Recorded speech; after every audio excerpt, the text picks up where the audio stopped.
Their participation will be via audio only. We acknowledge that the land we are meeting on is the traditional territory of many nations, including the Mississaugas of the Credit, the Anishinaabe, the Chippewa, the Haudenosaunee, and the Wendat peoples, and is now home to many diverse First Nations, Inuit, and Métis people. We also acknowledge that Toronto is covered by Treaty 13 with the Mississaugas of the Credit. In accordance with sections 45 and 53 of the Planning Act, this meeting of the Committee of Adjustments of the City of Toronto is called to order. The Committee of Adjustment considers applications for variances from the provisions of the zoning bylaw that apply to property, permission to extend or alter lawful non-conforming uses, and consent to sever property to create new lots. Anyone who wants to receive a copy of our decision for an application must submit a written request by email to the general email address for the Committee of Adjustments, Toronto and East York District Office. Please include your name, address, and an email address. All Committee of Adjustments and the TLAB notifications and appeal updates will be sent by email only. If you don't agree with our decision, decisions may be appealed to the Toronto Local Appeal Body or in some limited circumstances to the Local Planning Appeal Tribunal. Appeal instructions will be set out at the bottom of the committee's decision. Participants who have registered in advance will be connected to this virtual hearing and will be muted automatically upon entry. When your item is called, each participant will be unmuted by the moderator, one person at a time. I will call each item in the order listed on the agenda. When making your submissions, if your application is uncontested, the agent or applicant will proceed with his presentation if required. The committee may ask questions and/or take the matter directly into committee for a decision. Each speaker, including the applicant agent, will be given a maximum of 5 minutes. I will comment when you are reaching the 5-minute mark. When addressing the committee, please speak slowly and clearly. State your name and address. Please confine your remarks to the matters outlined in the application. Where required, the applicant or agent will proceed first with a presentation of the application. Then individuals, either in support or opposed, will be invited to speak. Committee members may ask questions of each speaker after they have completed their presentation. When all speakers are finished, the applicant agent will be unmuted and will have an opportunity to rebut only those issues that were raised by the speakers. This will mark the end of discussion, and the application will be taken into committee for a decision. Please note, the committee may not entertain revisions to proposals at the hearing today. The committee may decide to defer the application if substantially revised to ensure the revised application is accurate and that all those entitled to notice are informed of the changes. Madam Deputy Secretary Treasurer, have the minutes of the last Committee of Adjustment hearing been confirmed by the members? Yes, Mr. Chair. Thank you. Are there any declarations of interest of the panel or staff for this morning's agenda? No, Mr. Chair. No declarations. Madam Deputy Secretary Treasurer, are there any requests to withdraw an application? We have one file to close. It's been deemed abandoned. It's A0129/19TEY 114R Baldwin Street. The application was filed in February of 2019. It's been in our office for about 20 months now, and we still can't proceed to schedule it. It was heard on January 15th, 2020, and there's been no response from the applicant. So if it's closed, it would be closed without refund. So I would need a motion for that. Do we have a motion to close the file? I'll move a motion to close the file and that the application fee not be refunded.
Eileen, can you speak again? Yes. How, can you hear me now?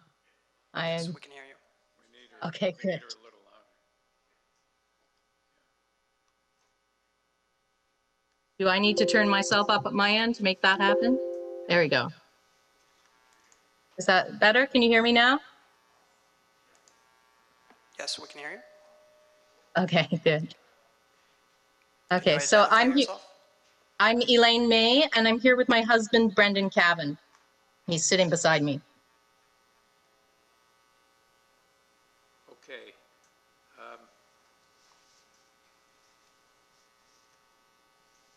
Just tell us about this application briefly. Okay, so we have a building in the back of our property. It was originally a two-car garage, and we have transformed it into basically the purpose was really a granny flat, so it's it looks like a little apartment now. It's got a kitchen, a bathroom, a sleeping loft, but from the exterior, it still looks the same. We only did interior renovations to make it a living space. And so we're here today to officially rubber stamp it, legalize it, and make sure it's all okay with the city.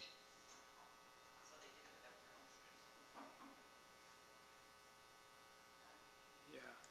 Okay, does anyone have any questions? Well, through you, Mr. Chair, have they seen the planning report and the Metrolinx report? Because they'll need to respond to that. Yeah. Are you aware that the planning committee, planning department recommended that we refuse this application? This is news to me. No, I was told quite recently that this kind of project was being encouraged. Is this, I have not heard anything about a Metrolinx either. Through you, Mr. Chair, all applicants and applications are posted on our application information center, and the applicants are responsible for knowing what's in their file. You should have been reviewing it online, and the fact that you did this without permits, it's not rubber stamping. You've got variances. You wouldn't have been able to get a permit to build what you've done or to do what you've done. So now you're asking the committee to legalize it. Yes, that is our hope. Yeah, so laneway living is something the city is encouraging, but preferably as of right, but you have variances. So now the committee members may have some questions of you. I do have a question. Okay. Yes. Oh, yeah. Okay. Yes, actually, I should correct the statement. I do not think the staff report recommended refusal. It's only partial. I think they do not like the variance number 1 and 4 only. It's got to do with the bicycle parking. That's the question I like to ask. In the applicant's letter, it did mention there's a bicycle shed. I can't see it on the site plan. I'm not too sure what it's talking about. So, and also variance number 2 also relating to bicycle parking. You said that you're not providing any bicycle parking. And suddenly in your letter, you mentioned that it would be a bike shed. I get confused as whether there is a bicycle parking or not. And that's the one that the planning staff did not like. I think they want you to have a provision for bicycle parking. Yeah, as far as I understand from my discussions that I've had in the past couple of weeks with Bram and others, the hiccup is that if I have the shed for the bicycles, then I don't have enough soft landscaping. So our thought was that if they waive the bicycle requirement, and the reality is that it would be very easy to rig up something to store a bicycle in the unit itself, because the ceilings are quite high, so it wouldn't be problematic to store your bike inside if you needed to. So my thought was, if we get rid of the shed, which is just like, it's a 7x8 plastic Costco shed that we have up right now. It's not an actual structure, so that's easy to knock down and move. So if we get rid of the shed, then we have more space for soft landscaping, but then of course we don't have bicycle parking. So We have to find a different solution. Yeah, that's why the planning report is recommending do not refuse number 1 and number 4 at the same time, because then you will provide more soft landscape, and then you have to somehow provide a bicycle parking, and they're okay with that. That's what I'm trying to say. They're not refusing the whole application. Okay.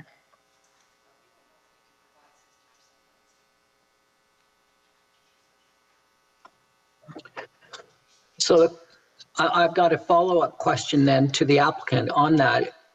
Do you have a problem with deleting variances number 1 and 4, which is what the planning report is recommending? So, sorry, 1 is the bicycle and 4 is the soft landscaping? Yes. Yeah, so we want to improve the backyard. The previous owners didn't do much. There's a big concrete pad. It's unsightly, and I would be very happy to get rid of it. So our goal going forward is to improve the landscaping, not just for our tenants, but for our own use.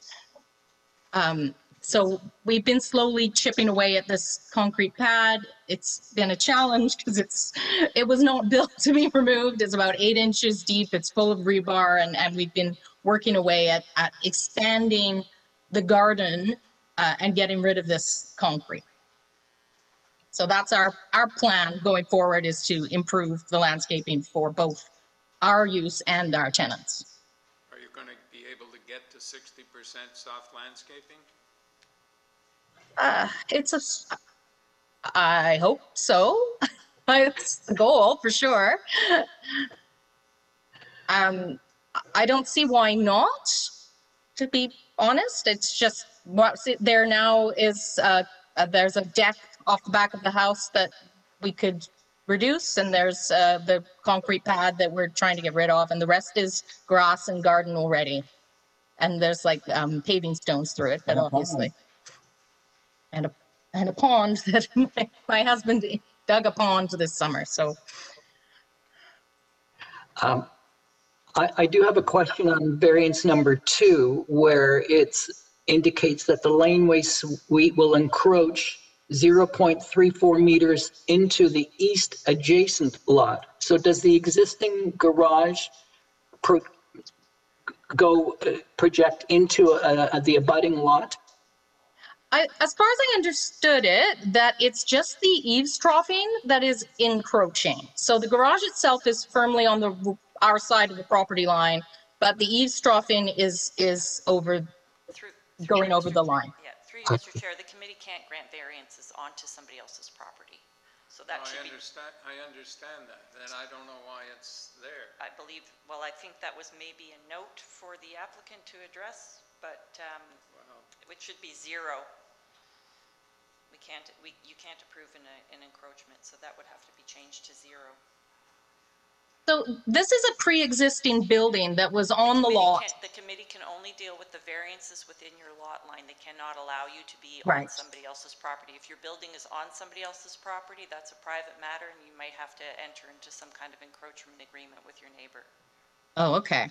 So the building itself is not encroaching. It's just the eavesdrop is. I think the building is right on the property line, as far as I understand.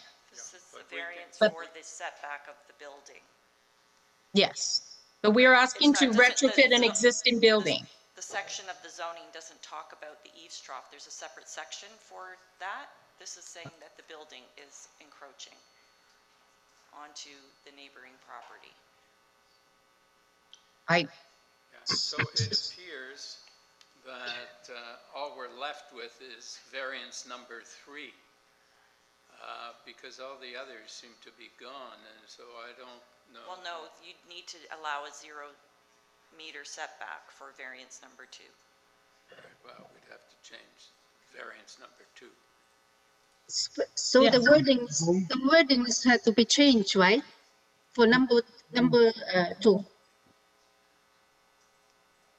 It should say the laneway suite is located 0.0 meters to the Okay. east side lot line, Right. Okay. Okay. which is more of a variant. Well, I mean, I think Anita is right. Yeah, it has to be very clear. Because as it is now, it's almost approved that they can encroach onto other people's property. Yeah. This building was built when we bought the house, and No, we As you know, we it wasn't- appreciate that, but we Yeah. just don't, it's a legal matter. We don't have authority to grant Right. variance on, for an encroachment on other people's property. Right. So it's not something we are authorized to do. you can speak, yeah. Chair, can I just ask a couple of clarifying questions Yes. to the applicant? You had done interior renovations to this garage, which sounds like electrical and plumbing, et cetera, to make it into, I think you called it a granny suite. Is that correct? That's correct, yes. Had you, The electric, yeah, go on. had you received a building permit for doing that? The electrical already existed when we moved in, so it was already wired. And we did the plumbing when we did some other plumbing in our own house. And at the time I was under the impression the permit that we had covered going into the suite as well, but that may not have been the case. So we did plumbing. We had a plumber come in to do work for our house, and they set the pipes through to the garage at that time. So you had a building permit for doing work to your principal residence, but not to do the work for the garage. Is that correct? I think that's correct, yes. Okay. All right. Go ahead, Larry. No, do you want to comment on that, Chair? No, there's another issue I wanted to raise. It came up in the opposition letter.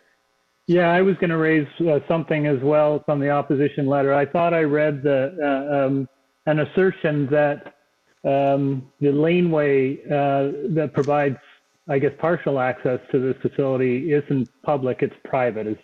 Is that your understanding? There's a right of way behind, but the lane beside is public. So there's a lane.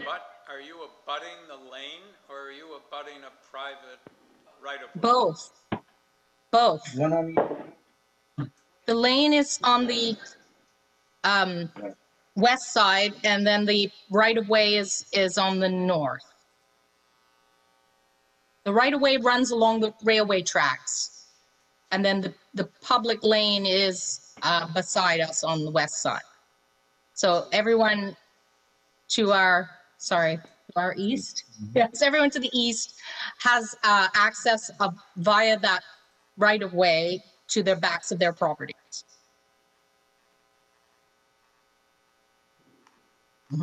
But on the side, I believe it's a public lane. No one is maintaining it. So, Okay. I just want to clarify that because I'm not sure. Is the access to your garage from the private right-of-way or from a public lane? Public, well, both. It's a public lane, and then you turn, there we go, there it is. So, yeah, so you can see the public lane there, and it's labeled public lane. Just a minute, slow down. Oh, public lane, okay, Yeah, yeah. and then the right of way goes along the railway track. So the right-of-way is how you gain access. You gain access to the right-of-way from the public laneway and to your property from the right-of-way. Is that right? Well, no, because we use the side gate to get in. So no, they're coming in from the public lane. The proposed door, there's a proposed door to lead onto the right of way right now, but it doesn't exist right now. The only way into the suite is there's a door leading into the backyard, and then there's a very large window that goes off to the public lane, which would work as a emergency exit. But there is no door onto the right of way. If it was a garage, how would you get your car into the garage? Well, there was a door, but that door is no longer functional. Where So was yes. Where where was That was along door? that door was along the right of way. Yeah.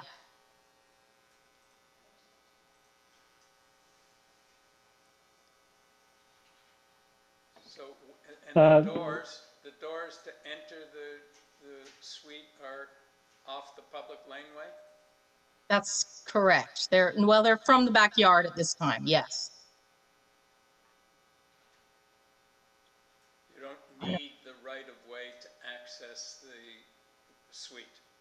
You do not need the right of way to access the suite. Is the encroachment just in that corner? Yeah.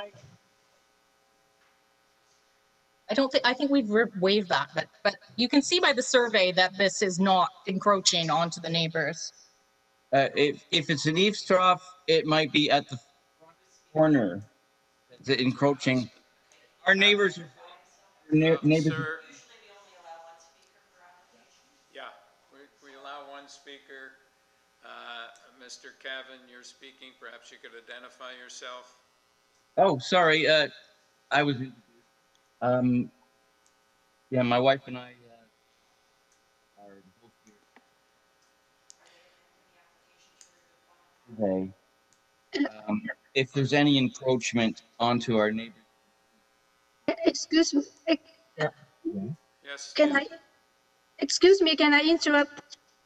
Because we actually have dealt with the We don't encroachment have to wait. issues. Let's move on. I think we were on to the private lanes issue. Please, don't go back to the one that we already dealt with. Yeah. Thank you, Yim. Okay, so anybody, Larry, do you have another question? Or Nimrod? I do have a question. The Metrolinx has submitted a letter indicating that they oppose the application because the laneway suite would be within the 30-meter rail corridor setback and that there is no safety barrier. And so I'm wondering if the applicant can address that issue. There's no safety barrier between the trains and the. I'm sorry, I'm unaware of the Metrolinx thing. I was not told by the people I spoke to last week that there was anything from Metrolinx, and I missed it. So they're Mr. Chair, it's they're the applicant's opposing. responsibility to know what's in their file. Yeah. Yes. You should be keeping up to Okay. date by checking your file. Okay. Well, I was not informed of this, and I'm not a builder. I'm just a homeowner. All right. Okay. So So I'm reading it we're- now. we're Thank you. gonna- Give me a minute. All right, if nobody has any further questions, we're going to take this into committee. Within the 30-meter rail code without a. Well, it's them who's providing the safety banner. There's already All right, fences. excuse me, but we're moving into committee, and so please refrain from speaking while we discuss the matter in committee. All right, it seems to me that there are several problems with this application, and most apparently which may be able to be fixed, but I think that at this stage we essentially don't have much to approve. So I would suggest that we defer this matter and to allow the pardon?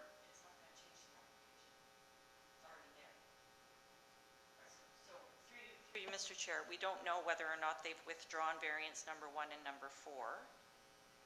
And the applicant should, I don't know if there's an opportunity for them to address the Metrolinx comment.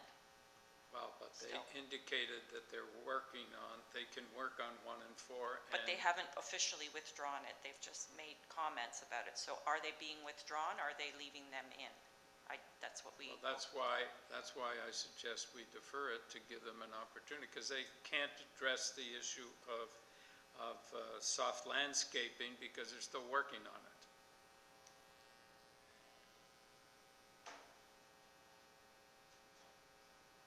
I know we don't like to defer items, but it seems to me this application isn't ready to be dealt with. So Okay, so through you, Mr. Chair, this application has been in our office for a year, and we've been working to get it scheduled, and so I don't know that a deferral is going to result in anything. It's already there. You need to decide, well, we need to find out whether or not they're going to withdraw the bicycle parking variance and whether or not they think they can comply with the 60% coverage, or you can make your decision and, you know, refuse some variances and approve others, and then see what happens when they go and get their formal building permit.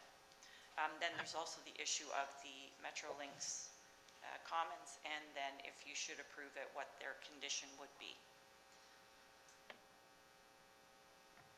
Which I can read to you. It would be, prior to the issuance of a building permit, the owner shall enter into an infill adjacent development agreement with Metrolinx and pay for all costs associated with the preparation and registration of agreements, undertakings, easements, and warning clauses as determined appropriate by Metrolinx and to the satisfaction of Metrolinx.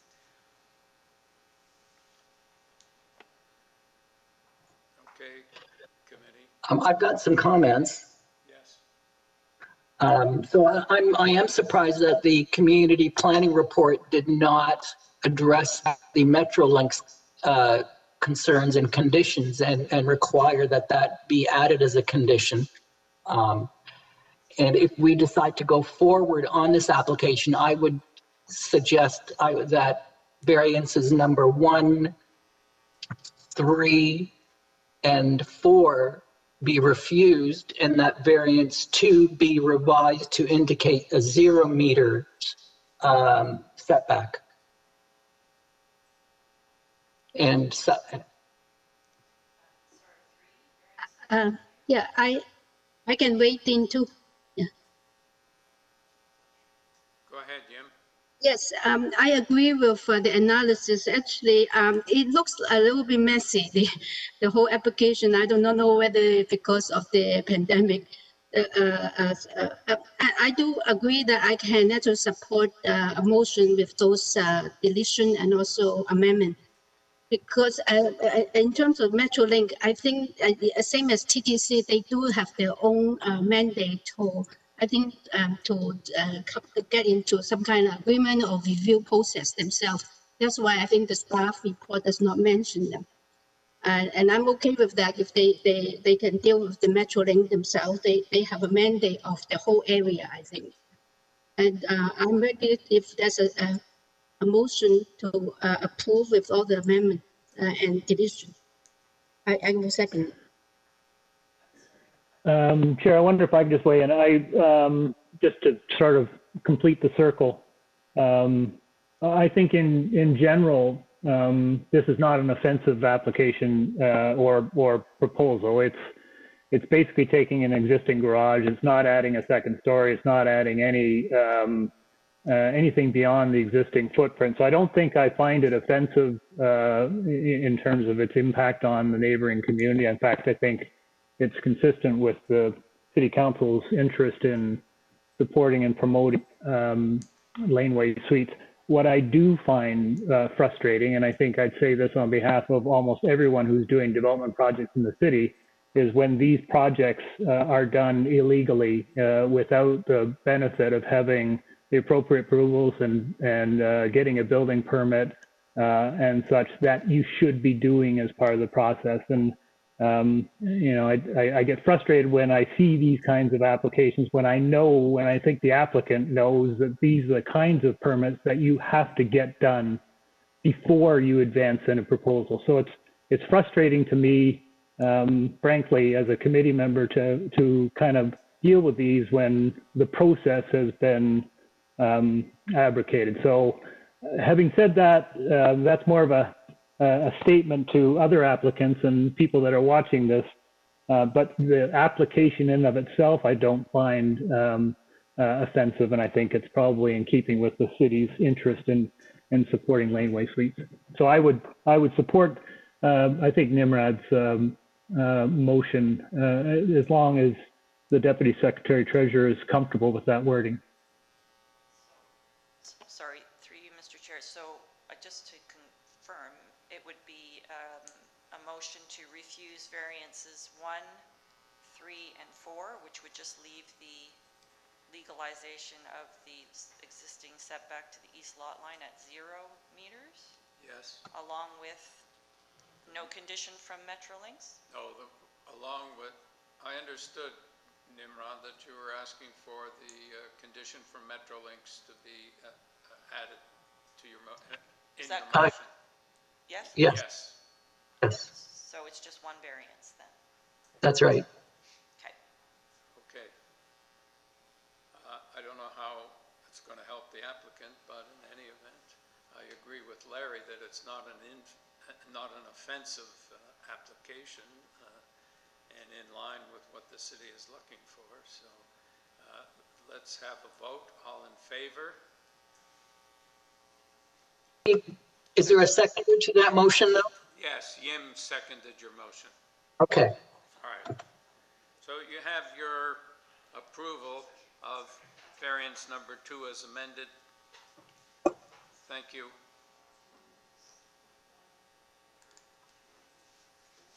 Next item is 184 HIGHBOURNE, and the purpose of this application is to legalize and maintain the 2 basement secondary suites in the existing 2-story detached house. The 3 rear yard parking spaces will also be maintained. Along with this application, we have materials submitted by the applicant, a report from transportation, 6 form letters in support. Mr. Dalton, are you online? I am. Okay.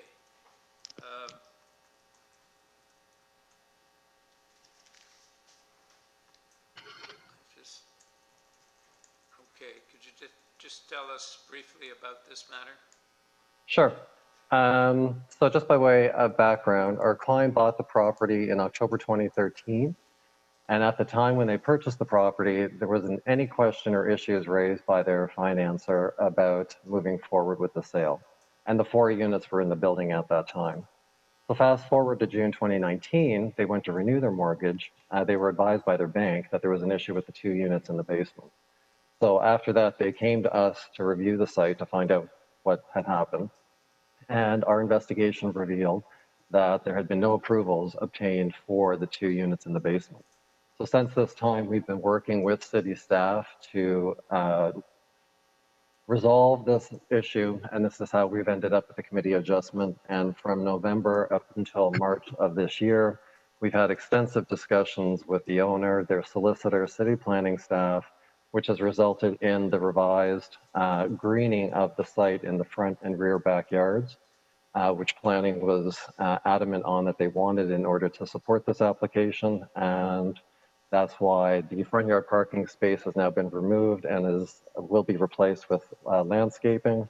And within the back, 2 of the 3 parking spaces will be dug up with and provided with permeable pavers, as well as additional landscaping and a bike rack in order to support the 4 units on site. Okay. Does anybody have any questions? No questions. Do we have a motion? So I have a question. Yes. So is the current application representing all the things that all the revisions of about landscaping and also permeable paver? Yes. Okay. Yeah. Yep. So is it shown on the site plan, right? Yes, it's on the landscape plan, the L100 plan. Yes. Yep. So okay, So thank you. That's showing the proposed revisions that they will do once they get this approval. Okay. If there are no, Larry, do you have a question? No, I was just going to move a motion, Chair, if that's okay. Go ahead. Yes. I'll just simply, I think this is a reasonable proposal, and the fact that the applicant's been working very closely with city staff gives me great comfort that it's appropriate. I don't believe there are any conditions, or the conditions have been met. Is that accurate? No. Okay. Then I'll move a motion. I'll move a motion to approve this application. Yeah, and I will second that. All right. Yeah, I will second. Okay. Before we call a vote, I just want to make a comment on variance number 2. It seems to be that with the encouragement of secondary suites, we're going to run into this issue all the time where the secondary suites will exceed 45%. And maybe it's an issue that the city wants to take up and take a look at with a view to amending the zoning. Because we're getting more and more of these applications where the secondary suites are larger in total area than the primary suite. Having said that, okay, so let's have a vote. All in favor? All right, thank you. You have your approval, sir. Thank you. Number 3, 37 775 3775 Dundas Street West. Purpose of this application is to alter the redevelopment plan for a 13-story mixed-use building approved under site-specific bylaw 827-2017 by permitting a licensed eating establishment, increasing the permitted height and reducing the number of required parking spaces. Along with this application, we have material submitted by the applicant. We have staff report from planning and urban forestry, and we have correspondence and concern from 32 Juliana Court. Mr. Tinker, are you online? Yes, I am. Good morning, Chair and members of committee. Okay, so please tell us about this application. Yes, thank you. So as you mentioned, this was a development that was originally approved in June of 2017 for a 12-story residential condominium building that had residential uses at grade. As part of now a new site plan and ongoing review of a site plan application by city planning staff, there has been some revisions to the overall program of this building. The key one is that this building is no longer a condominium, but is proposed to have rental units, including now 63 affordable rental units in total. And in order to accommodate... Sorry, can I just interrupt for a second? Sorry, Mr. Tinker. Mr. Chair, we had an email earlier that this may be deferred, and I'm just wondering if Mr. Tinker is still leaning towards the deferral, because if he is, there's no point in doing the presentation. Through you, Chair, no, it is not our intent to request the deferral at this time. We have a request of the committee to make an amendment to the conditions put forward by Transportation Services, and I will certainly address those as part of my presentation. Okay, but, okay. There also is a person who wishes to speak in opposition, Mr. Chair. Carry on, Mr. Tinker. Okay, thank you. So as I was mentioning, in order to accommodate the new affordable rental units in the development, we have been working with planning staff to look at changes to the overall massing of the building. And as a result of those discussions, we're requesting the committee approve an additional story to now create a 13-story rather than 12-story building on the site. In addition to that, we're introducing retail uses at grade, which is increasing the height of the ground floor. And that combination of extra story and increased height of the ground floor results in changes to the height on map 2 of our site-specific bylaw. We're also looking to get permission for a licensed eating establishment. Eating establishments are permitted as of right, and we're looking for the ability to have a licensed operation on the site, along with building height and setback changes. There's also a technical variance related to the number of rooms within which the amenity space is accommodated within. We're not asking for a reduction in the amount of amenity, just simply that the amenity be provided in 3 rooms, whereas the bylaw anticipated it only being in 2 rooms. And then finally, we are requesting revisions to the resident and non-resident parking ratios or numbers that were in site-specific bylaw. you will see a report from transportation staff on the file. Transportation staff provided a series of conditions. They support the variance, but have a series of conditions, and those are outlined in that report. When we received the report on Monday, we noticed that there was the first item included a cap on the amount of non-residential GFA, which is significantly lower than our as of right non-residential GFA, and would have the impact of arbitrarily capping our GFA in a way that was not anticipated by this project. We immediately reached out to Transportation Services. We were able to connect with them yesterday. They agreed that number one should not be included in the list of conditions. They offered to send a revised letter to the committee, but unfortunately, I understand that it's too late to send a letter to the committee. I know that communication has been provided to staff, and hopefully they could concur with what I'm speaking to today in terms of Transportation Services agreement to make modifications to their conditions. I'm also joined today, just quickly, by Doug Hall from BA Consulting, who are the transportation consultants. He's listed as another speaker on behalf of the applicant, and he would be happy to walk you through. If the committee members have questions, yeah. And if you have questions about the changes to the condition or the rationale to the conditions, Doug would be able to walk you through that. Through you, Mr. Chair, relating to the original transportation report and to the conditions that were recommended, I too saw that report on Monday. I've never seen a list of conditions like that, and I think it was prompted by the fact that variance number 5 is not actually a variance. It's asking you to amend the standard rather than vary the requirement. So the standard would be applied.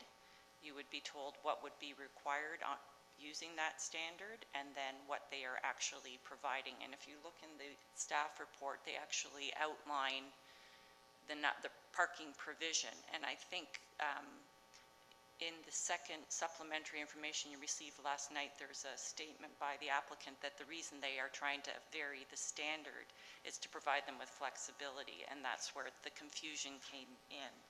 And I think I'm not sure if the committee should be going forward varying a standard. This was based on a zoning waiver, not a zoning review done by zoning examination.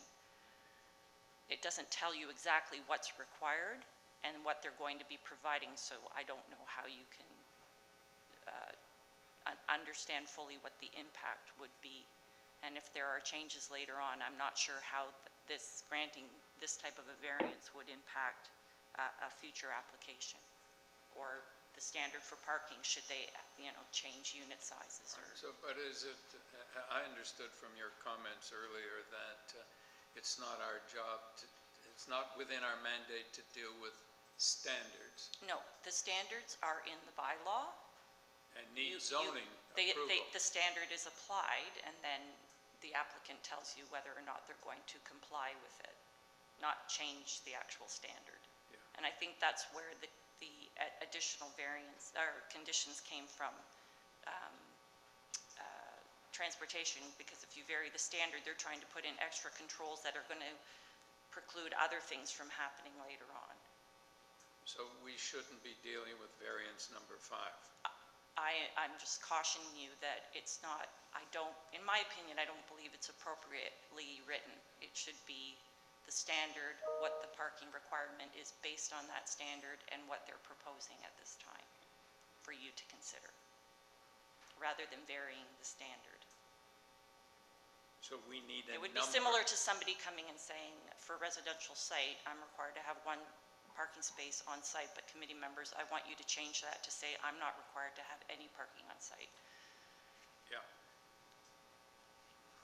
So what we need for 5, either delete it from our consideration. Well, I think maybe leaning towards the deferral might be the better way in order to get it clarified and then have a proper review done by transportation with conditions that don't go into changing definitions and et cetera. It's quite complicated, I think, for what's being requested. All right. Do you understand, Mr. Tinker?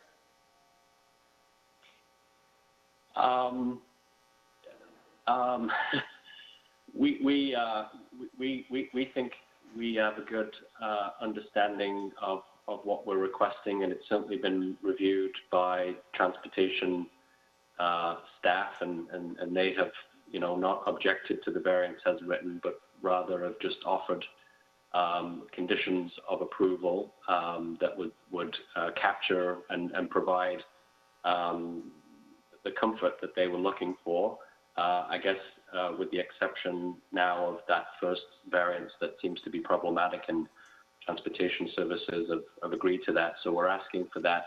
We'd like the committee to proceed to make a decision on the application subject to the removal of condition number 1. Okay. Does anybody have any questions? Sorry, I didn't hear. Removal of variance number 5? Did he say that? Condition number 1 in the transportation services Oh, report. I see. Okay. And I do have a couple of questions. If you go, I have a question about the variance number 2 and the bylaw 183 on the second page.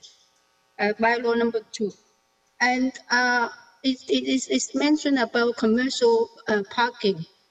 And I'm not too sure how to justify that. Can you explain? Because in the beginning, you require for 1 parking per 47 meters of commercial space, and then you're now providing 0. How can that function? How will that impact your? Suddenly, you do not need any. Number 1, yeah, number 1 on that page. Yeah. Can you explain that, please? Yes, as I mentioned, my colleague Doug Hall from BA Consulting should be able to answer that question if we're able to ask him to respond to that. And also it says that including and not limited to retail, office, and restaurant uses. It's so open-ended. I'm not too sure what that means at all. Yeah. Okay. Through you, Mr. Chair, maybe we can hear from the opposition. And I understand that Mr. Hall is not actually in the meeting. Oh, That's correct. okay. So let's just hear from opposition now, and then we can come back to these issues. Is Mr. Hall going to be available? Mr. Tinker? I'm going to try and find him right now. If you're saying that he's not on the call, I will try and get hold of him right now. Thank you. Okay. All right. So let's now hear from Mr. Miyako. Yeah, hi there. Can you hear me? Mr. Miyako, are you on? Yes, can you hear me? We can't hear you. Mr. Miyako, we can't hear you. Do you mind turning yourself up? Can you hear me now? We need a little more volume. Hello, can you hear me? Yes. Yeah, that's better. Okay. I'm just a little concerned about the development, just because in one of the items here, it does say that there isn't going to be any parking for any of the commercial spaces. So I'm concerned about the impact to the surrounding neighborhoods in terms of where these cars are expected to be parking, particularly in the Juliana Court. So that was one of my main concerns. The other concern is because of the change of the development, obviously that's going to extend the duration of the construction schedule. And I'm a little concerned because in the past that we had town halls about this development, I'm not 100% sure on sort of what the mitigation is going to be on things like, you know, noise from the construction, vibrations to the surrounding areas. Mr. Miyako, we don't deal with construction issues. We only deal with variances to bylaws, so we don't have any control over those things. Oh, okay. Okay, then I guess to add to Ms. Chan's earlier comments, I'm concerned about the parking then for the commercial aspect of this amendment, and just would like to understand sort of like what is the plan around where these cars are going to be parking if a commercial space is going to be built or sort of developed within the development itself. All right, we go back now. Are you, does anybody have any questions of Mr. Miyako? Okay, we can go back to Mr. Tinker, or if Mr. Hall is available.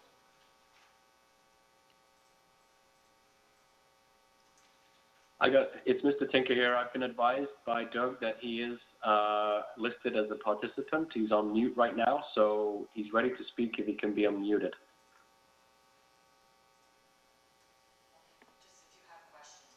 Through you, Mr. Chair. If the committee members have questions, then he could speak.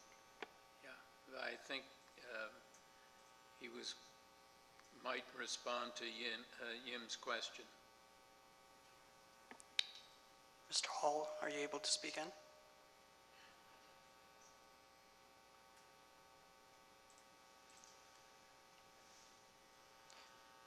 Mr. Hall, we can't hear you. Are you able to identify yourself?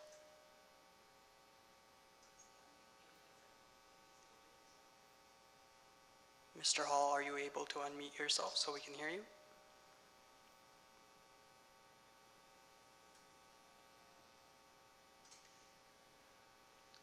Mr. Tinker, are you still there? He's unmuted. Mr. Hall, I have unmuted myself and I can hear all of you. Oh, there you go. So we can hear you now. Oh, great. Perfect. Again, sorry about that. Again, my name is Doug Hall. I'm with BA Group, and we prepared a parking report for the proposed site. And I believe and it was reviewed by Transportation, and they've approved it, as you know. I believe there was a question about item variance, the variance related to the commercial parking supply. As you know, this site is the zoning bylaw that applies is the old City of York bylaw 183. It had a general requirement of 1 parking space per 47 square meters for commercial uses, which included retail, restaurant, office.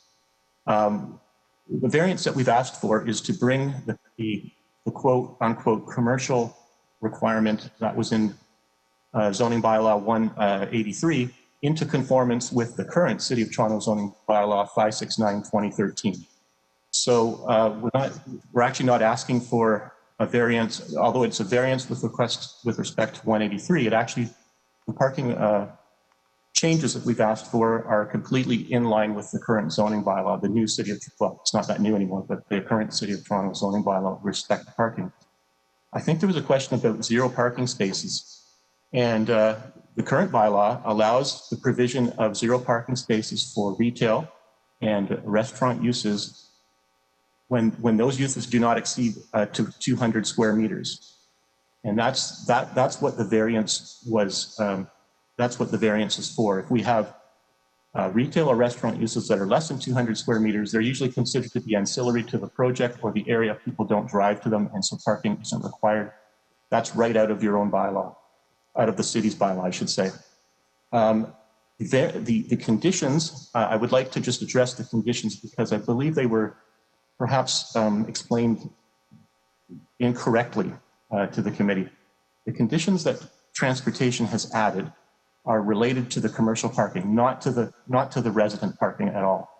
The conditions are related to the commercial parking, and what they sought to do is clarify that we're not asking for 0 parking for retail and restaurant uses that exceed 200 square meters. That's kind of the way our variance was written, and they've clarified it so that it's only up to 200 square meters, 0 parking as per your bylaw, and then anything above 200 square meters is obviously subject to parking, and as per your bylaw, as per the city's current bylaw. And so those were the conditions that Transportation wrote in to these variances at the bottom. They're not related to resident parking. They are related to the commercial parking, and it was just to bring some limits, which to that issue about zero parking. So anything up to 200 square meters, parking is not required for retail and restaurant uses, as permitted by the current bylaw, and anything over does require parking, which our client certainly agrees to comply with if we happen to provide more than 200 square meters in either of those uses. Similarly, the office use that's listed is also from the current City of Toronto zoning bylaw, and we're not changing that. Does that help? So that's not a variance? No, it actually could add more to the confusion, I think. My understanding is that then the variance, as we were talking about the old bylaw 183, is redundant, right? Because you still have to comply with the conditions that transportation impose on you. So why do we have to have the variance of the zero parking is allowed? It's allowed. I think we need that variance. It's allowed by the current zoning bylaw, but not by 183. And I think that's the bylaw that governs our site. But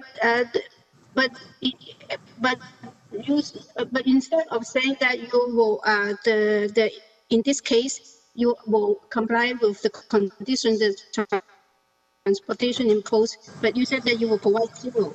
That's for confusion. That's what I'm trying to say. Zero is permitted. Zero is permitted for up to 200 square meters of retail or restaurant. But that's why the wording is not clear. I think if you read, as it's written, you don't have to provide any. That's why transportation has added the conditions which we agree to, the revised conditions. Through you, Mr. Chair, maybe I can help. So what they're asking is that they can have the zero parking and restaurants that are over 200 square meters. No, zero parking for up to 200 square meters. Anything over 200 would, the current bylaw would apply. The current City of Toronto zoning bylaw, not bylaw 183. Right, the reverse. So have you got parking for over 200, for any space over 200 meters? No. At this time, the development doesn't include restaurant or retail uses over 200 square meters. The owner or the applicant would like to maintain flexibility as they go through, market research and the development process. If, for instance, they found a restaurant use that was larger than 200 square meters, we wouldn't like to rule it out, but they would then apply the current City of Toronto zoning bylaw parking requirements to that floor area, and that's why those are written into the condition. Through you, Mr. Chair, also with respect to variance number 2 from that same bylaw, in your information, there's no indication of how many parking spaces might be 5.6 meters in length, whether or not that's all parking spaces or just commercial parking spaces. Or actually, there's no commercial because they're asking for zero, so I guess it would be other parking spaces. Looks like it's all the parking spaces. I take it to mean all parking spaces. Is that right, Mr. Hall? That's correct. And again, that's just to bring the length of a parking space in the old York bylaw 183 into conformance with the new City of Toronto zoning bylaw 569/2013. But because of the way variance number 5 is written, you don't know how many parking spaces that is. Yep. Sorry. It's all of them. We're having difficulty hearing the Deputy Secretary Treasurer. I don't know if we can. Anita, can you just repeat what you said? Mr. Hall, there's some feedback through your mic. Do you mind fixing that? Of course. Yeah, I have the same problem. Yeah, I can't hear Anita. I'm sorry, what did you want me to repeat? Just the last thing that you said, it would kind of got cut off by the interference. Right, so you're for the last variance, you're being asked to vary the size of a parking space, which Mr. Hall confirmed it's for all parking spaces that are going to be provided, but because of the way variance number 5 is written, you don't actually know how many parking spaces that's going to be.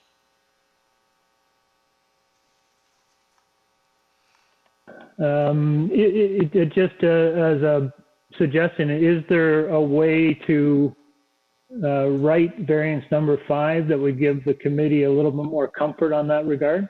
Well, this is what I was indicating originally. This was based on a waiver, and the variance is written in terms of changing the standard, which is not really what you have the authority to do. You can vary the requirement that that standard produces. So if the requirement is that 0.7 parking spaces be provided per bachelor, how many bachelor spaces, how many bachelor apartments will there be, and how many parking spaces are required? And then the next part should be, how many are you providing for the bachelor apartments? But they've written it this way in order to provide them with flexibility later on. So, and again, I don't know what the impact will be. You don't know what the impact would be later on should those unit counts change. Can I weigh in? Can I weigh in? Yeah. I'm going to make a comment. I understand what Anita is trying to say, because in our past experiences that we do not change the standard of the parking size. They will only apply, this is the standard, but they have this many parking spaces do not meet this standard, and then we will give them variance for that. In that variance is written, it's almost that all the parking space do not need to meet the standard of 5.7. We give them the sort of umbrella change of the regulation that they can be 5.6, all of them, if we approve. May I address the? May I respond to the to that issue, that question? It's Doug Hall again. Yes. The difference, the 5.7 is an old standard. It no longer applies anywhere in the city of Toronto. It doesn't even apply in the city of York anymore, the old city of York. It hasn't applied since 2007. It's still on the old city of York zoning bylaw books. It's been replaced by a new set of parking dimension standards that originally in 2007, and then those were incorporated into the general city bylaw 569/2013 in 2013, and that's the dimension that we're applying to all of our parking spaces. It would apply to any new development. If you were building any new development in the city of Toronto where the new city's general bylaw applied, it would, all the parking spaces would be 5.6 meters. So that's why we're not actually asking for a variance to the current city requirement. It's a variance to a very old City of York standard that no longer applies. Any further questions? I do have a question. I've got a question. I don't understand, the transportation conditions seem like they are setting out very specific parking rates. And why then aren't those then going right into the actual variance request as opposed to a condition? Mr. Hall?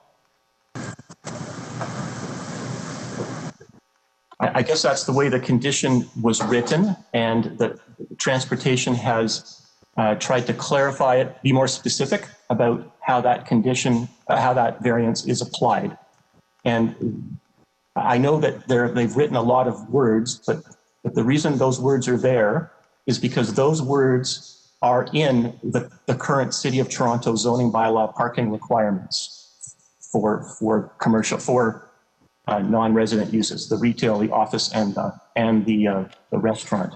So those limits and clarifications are not in the old bylaw 183 or those ratios. So when we varied our request to vary the ratios from 183 to the current ratios, the current city ratios in 569/2013, transportation has expanded on that with their conditions to bring not just the ratios, but the limits that apply to those ratios as well. And that's in their condition. I think it's condition 2. That's why condition 2 is so long and has so many words in it. But those words are actually in the current 569-2013. They've just tried to replicate those words into conditions. Actually, if you read the staff report under the heading variance number 5, what the conditions are trying to do is to actually establish how many parking spaces are going to be provided, as they've outlined there. They've said the submitted materials indicate the provision of the following for the proposed development, and they've listed the number of units,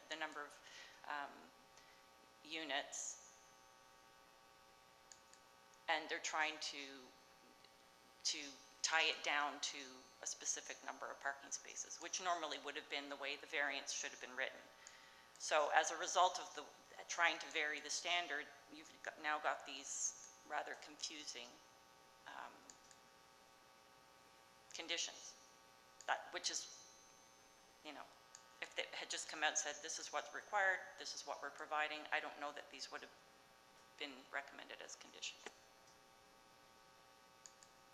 So it's like Nimrod said, and you just said, should have been the variance rather than a condition.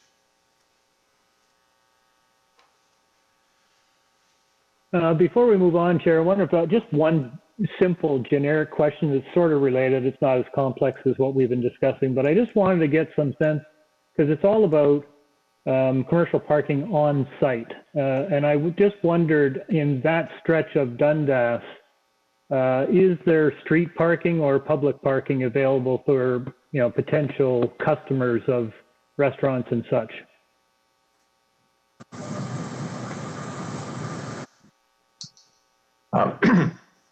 Pardon me, I'm losing my voice. Hi, it's Doug Hall here again. There is on-street parking along Humber Hill, which is the side street to that intersects Dundas. It's a short sort of dead-end street that has a few houses on it, and most of the frontage, all of the west frontage of the site, or the east curb of the street is adjacent to the project. The reason that the current City of Toronto zoning bylaw doesn't require parking for up to 200 square meters is that those uses are considered to be of that size. Small restaurants, small retail uses are considered to be ancillary either to the project or to the local neighborhood. They're not destinations, so they're typically not places that people drive to and then park and then go shopping. They're walkable. They're walkable destinations, and so that's why the bylaw, the city's bylaw, recognizes that and doesn't apply up to the floor areas of 200 square meters for those two particular uses. Of course, above that, as these restaurants and or retail spaces get bigger, they start to attract from a different geographic area, and that has the potential for people to drive and park. And of course, for those sizes of restaurants or retail uses, we would obviously provide parking just as per the condition. All right, any further questions, or do we have a motion or discussion? I have small questions, just a clarification question. If you go to the variance number 2 on the first page, the new bylaw, I just don't understand the wording of it. It's to do with the height requirement. You said that you're already in comply with, and then why do you still need that variance? Number 2, I just need clarification. Maybe I just do not understand it. What has been changed? The schedule has been changed, I guess. Through you, Mr. Chair, there's the revised Schedule B map. So if you look, there's numbers on there. And then yes, I do understand that. And then under the new bylaw, you'd have to compare those numbers. It's not specific. They didn't specifically outline the change. So the revision has been accepted, right? So why do they still need the variance? That's what I don't quite understand the wording. Through you, Mr. Chair, no, they haven't accepted those revisions. They've revised the map in the bylaw, and they've included the revised map in their sort of list of variances. So they're saying that the heights will now comply with the revised Schedule B instead of the Schedule B that is included in the bylaw. Does that make sense? So if you look at the revised Schedule B in your agenda materials, and then you look at the Schedule B in the bylaw, the numbers are different. So, for example, on the revised one of the heights goes up to 42.5, I think that is, or 6 meters. I think it's 5. And then in the bylaw, that same area, there's a bit of a different shape in the footprint as well. I just got, yeah, I understand. So that same area would have been 36.9 meters. So you have to compare the two maps. Yeah, I understand that, but I thought that this revised plan's already been approved.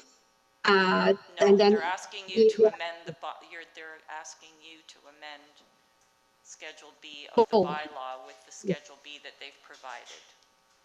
I understand. Oh, okay, understand now. Okay. All right. If there are no further questions, do we have a motion?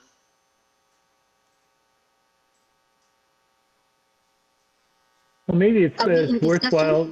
Yeah, maybe it's worthwhile just discussing this. I think we need to make sure we're pretty clear on our understanding collectively of what's being asked here. I am concerned that the staff that we rely on are concerned that we don't have the authority to make the change as suggested in variance 5. So maybe we can have a discussion about that. Yeah, I do have concerns with the variance number 5. I'm finding it very confusing to have this variance and then transportation's conditions, which are very detailed and lengthy, which read as actual parking rates. And so my thought would be to defer this application so that this aspect of variance number 5 be reviewed and come back in an appropriate form. I agree with both of you. I have the same feeling. Even the question that I raised, although there were 2 sets of bylaws, one is old and one is new, but I think that if looking out with the conditions, it's even more confusing because they not mention restaurant up to 200 square meter. If you only read the variance itself, does not connect to that part of it, and I think that maybe it's not been worked out clearly to us. Maybe I prefer a deferral once they work this out in a better, more clear format. Yeah. All right, you want to make a motion to that effect? Through you, Mr. Chair, if you go to a deferral and the applicant, because this may have been something that should have been discussed when the waiver was filed in the first place, I'd be willing, if they're willing to, work with us to get this back on before the end of the year to a virtual hearing. All right, so not the usual 3-month. No, if we can sort this out with transportation and have it written in a way that provides a bit more comfort in terms of what you're permitted to vary, we can work on having it back before the end of the year. Is that acceptable, Mr. Tinker or Mr. Yeah. Hall? I don't know who's online.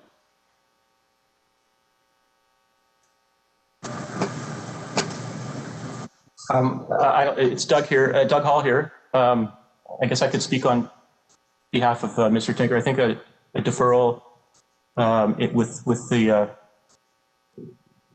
I think the suggestion that we get on before the end of the year would be fine. Yeah, just as an observation, Chair, I don't think that we collectively have a problem necessarily with the proposal's entirety. It seems reasonable, but I think we would be more comfortable if the process were done properly and appropriate and to our satisfaction. So I would, I don't know, did one of you guys make a motion? Not yet. I can make a motion. Do you want to make a motion? I can make a motion for deferral. The purpose of the deferral is to clarify some of the wordings of some of the variances. And I'll second that. do we need a deferral fee or? And Subject to a deferral fee? Through you, Mr. Chair, I would, that's entirely up to you. I don't know that at this point it will make that much of a difference. Yeah. The other thing is we'll have to have if we aim for December 10th virtual public hearing, we would have to have this all sorted out by the end of next week. So I hope that's doable for them. Yeah.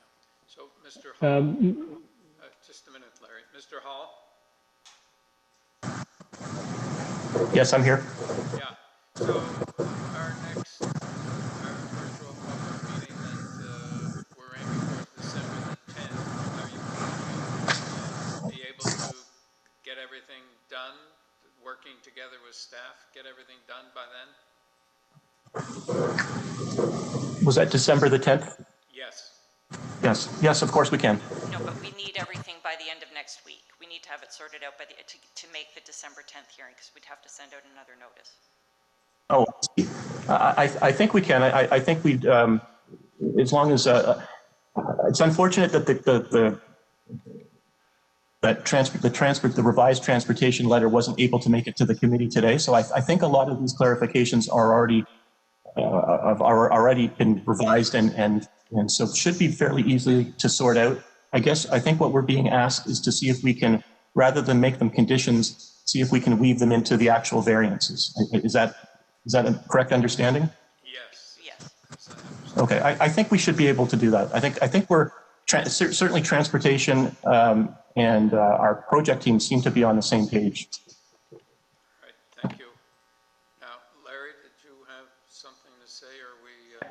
No, I was just saying, I weren't sure whether we settled on whether there should be a deferral fee. It seems to me that we're asking for the deferral, and it's a clarification. I wouldn't see a need for a deferral fee, frankly. All right. So, Kim, agree. Yeah, no deferral fee. Yeah.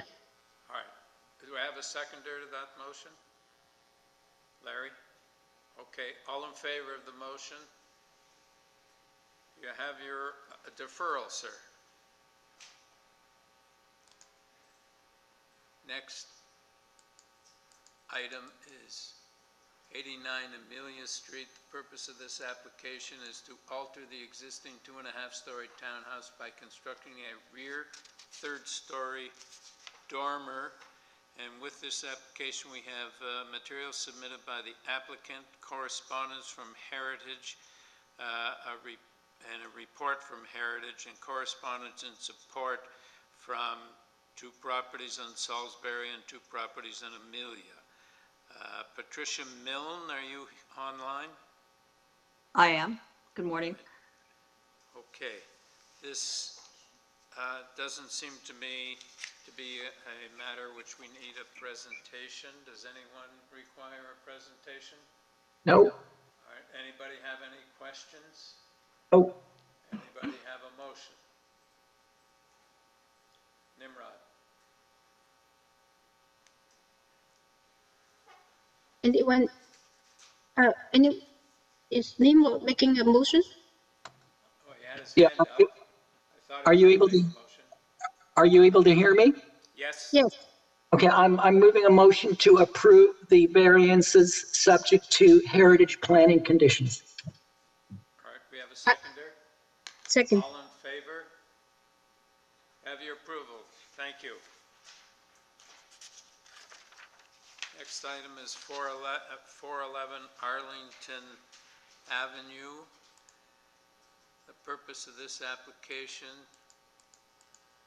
is to alter the existing 3-story detached dwelling by constructing a full 4th-story addition with a rear 4th-story balcony. And on this application, we have materials submitted by the applicant. We have 10 form letters in support. Mr. Laszlo, are you here? I am indeed. Okay. Committee, do we need a presentation on this matter? I do have questions. Okay, Nimrod. Yeah, so my question was, you're looking to add a 4th story onto this building. Are there other 4-story houses on the street? And does it fit the built form character of the street? Okay, so it is only as far as I'm concerned, this is a 3rd-story addition. I've included a photo in the material. Yes, if that can be put, yeah, there, perfect. You can see just in relation to the house adjacent, where kind of the red brick one, it is a 2-story dwelling. It is currently a 2-story dwelling. It is only because of the depth of the existing basement that it is being considered, in actuality, the basement is being considered the 1st floor. So that's where all this kind of, the 2 variances stem from. In actuality, again, as far as I'm concerned, and as far as what you see from the street, we will end up having a typical 3-story house. We conform to all height requirements. It's only because of the depth of the basement that the basement is being included in gross floor area and is being seen as the 1st floor. So in actuality, just so the committee members know, the gross floor area, again, as far as I'm concerned, the gross floor area is only 87%, where we're permitted the 80. So if you get the gross floor area of the 2 stories that are there, and you add the proposed 3rd story that we're proposing, we only end up at 87% GFA. It's technical. If the basement was 1 more foot in the ground, we would not have any variances except for the 87% GFA, where 80 is required. So very technical. And it looks like from the site plans, you're not going any higher than the current roof peak. Is that correct? In actuality, we are about 4 feet taller. But again, Oh, we you are conform, going higher. Yes, we are going higher, but we conform to the bylaw, to the height bylaw. So we do not need Right. a variance as far as overall height is concerned. Any other questions, or do we have a motion? Okay, we have a motion? Yeah, I'll move approval of this, Chair. I think the fact that they're not exceeding the height bylaw is significant, and it doesn't appear to be out of character with the community. So I'll move approval of this application. Seconder? I will second it. And I agree with Larry. And also I'd like to mention that they have a lot of supports, signatures. Yeah. Yep. All in favor?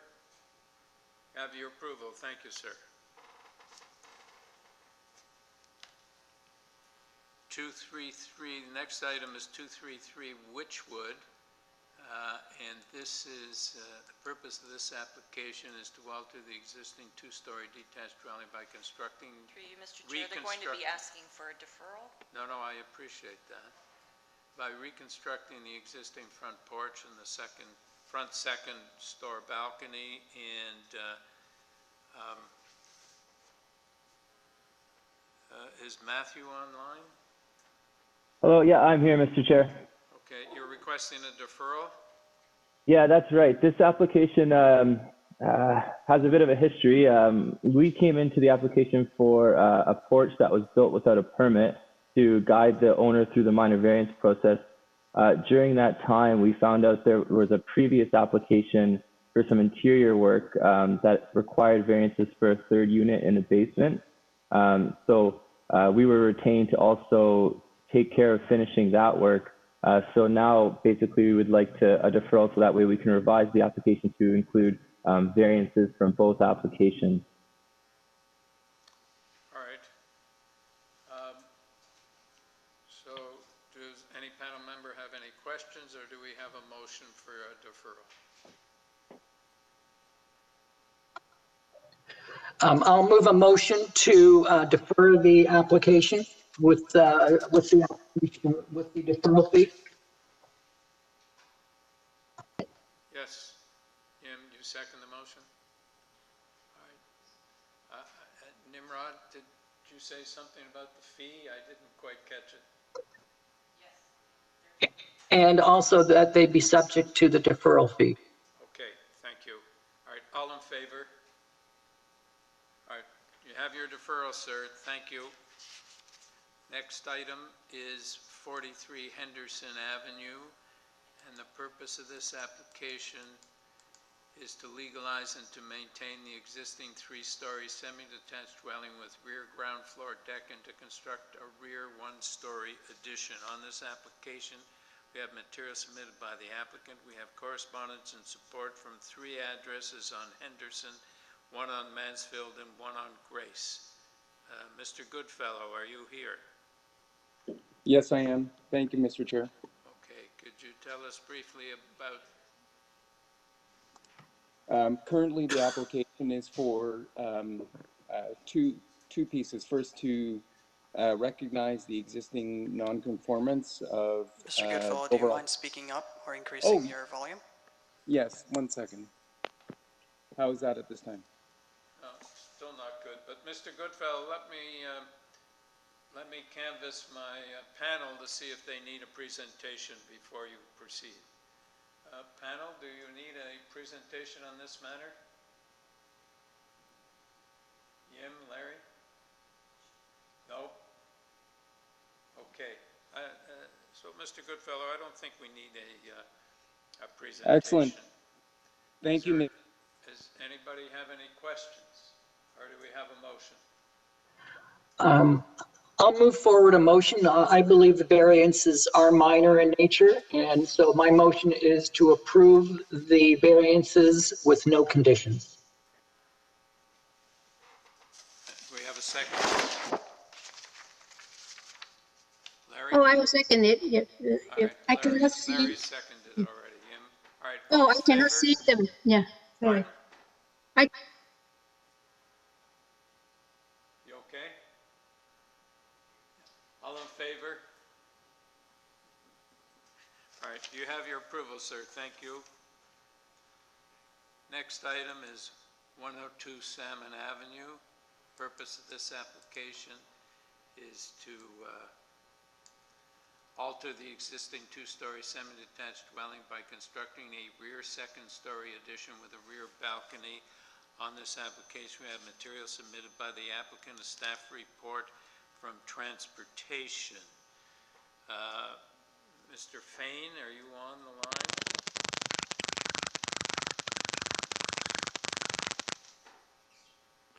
Mr. Fain, we're getting feedback from your mic. Do you mind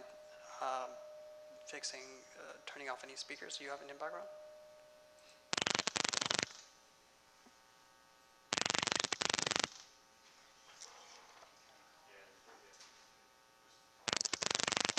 Mr. Fain, we're going to call you on your phone.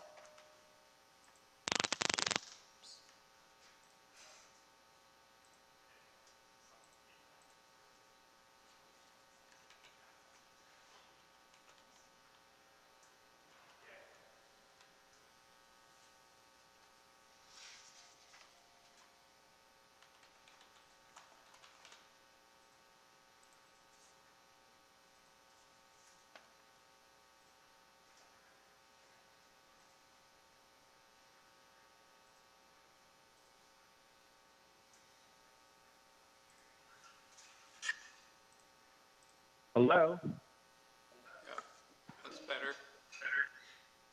Can you introduce yourself, please? Hi, my name is Gabriel Fain. I'm the agent on behalf of the owner of 102 Salmon. All right, thank you. I don't think we need a presentation on this matter. Are there any questions? The panel have any questions?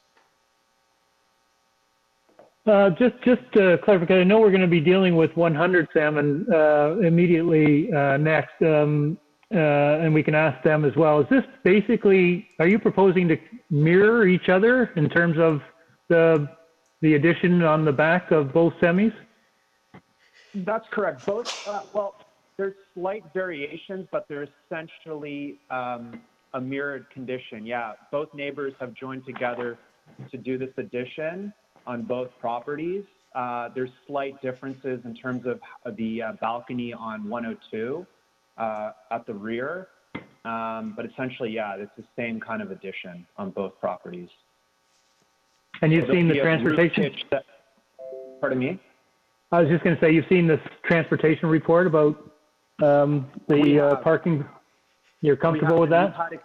we've had extensive conversations with transportation, and they have said that the owners of 102 will be allowed to apply for a parking permit in the front. If you look on the street, it's a typical condition to have front pad parking, so they won't be making any changes to the front. It'll simply be an application to the parking enforcement department. All right, thank you. Any further questions, or do we have a motion? I'm happy to put forward a motion. I believe the variances are minor in nature, and it's good to see that both units are doing the same work, so they're not, impacting each other. So I would move approval of the requested variances with no conditions. All right, the seconder. I have a question. Are you not putting a condition on if for number 102? They said, and the transportation said that if they fail to get the the parking, they have to restore the existing driveway to soft landscape. In the transportation report, they mentioned that as a condition. Yes, they did. Do you want to put that as a condition? Yes, I missed that. That's correct.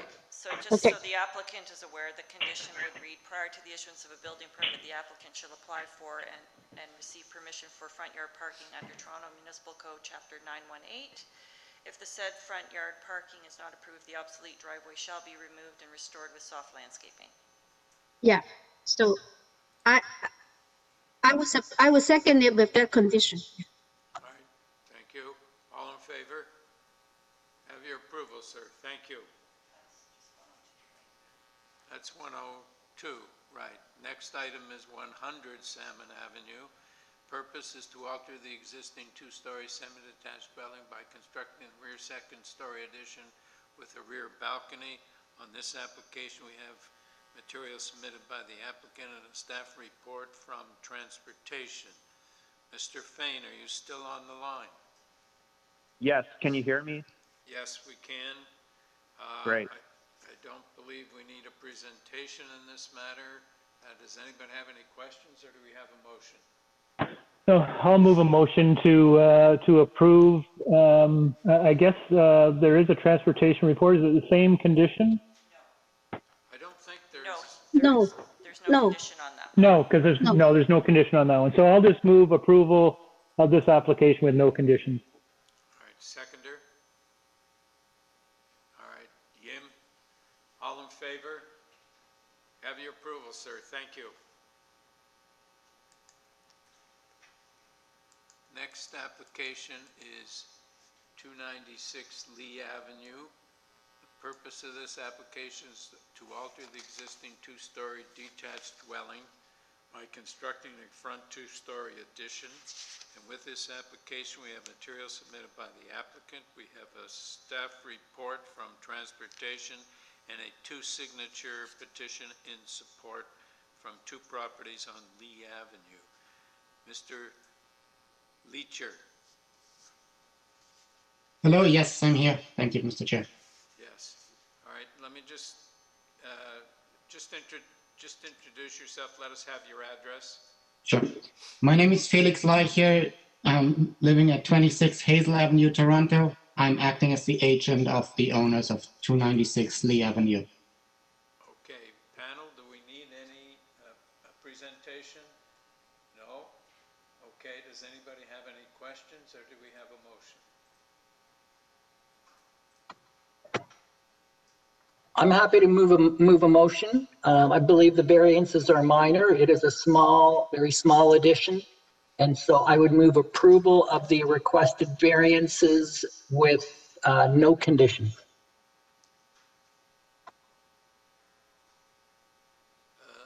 Seconder, Larry? Okay, all in favor? Have your approval, sir. Thank you.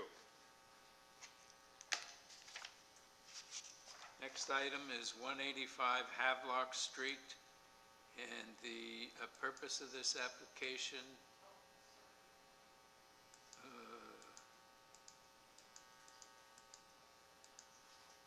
purpose of this application is to alter the existing two-story semi-detached dwelling by constructing a rear one-story addition.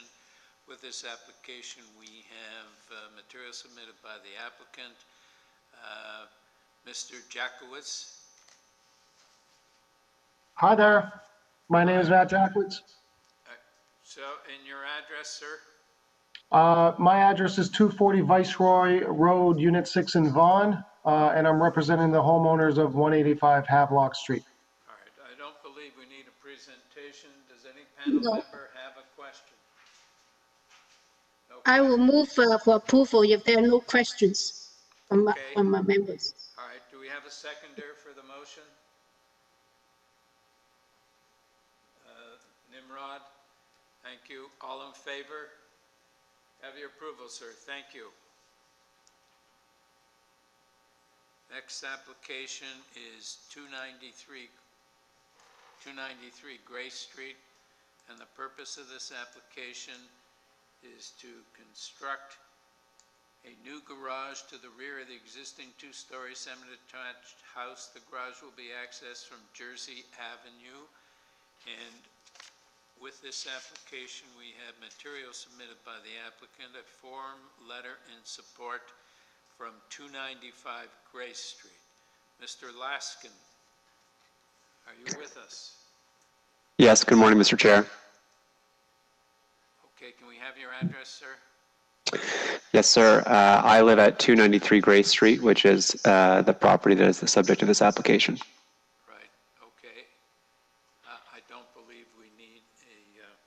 Presentation.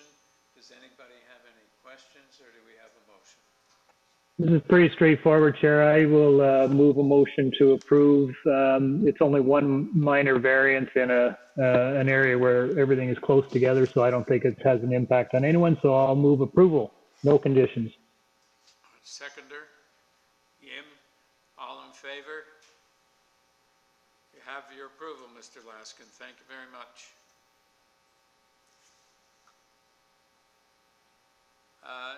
Next item is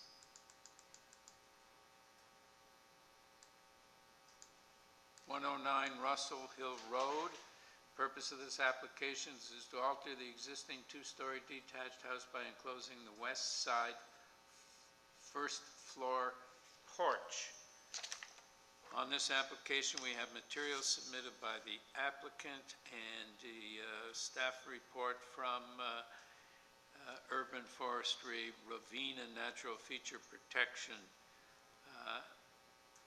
Ms. Apostolou, are you online?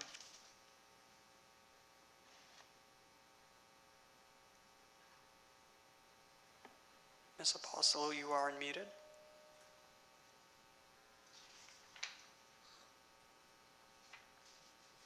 Ms. Apostolou, if you can unmute yourself so we can hear you.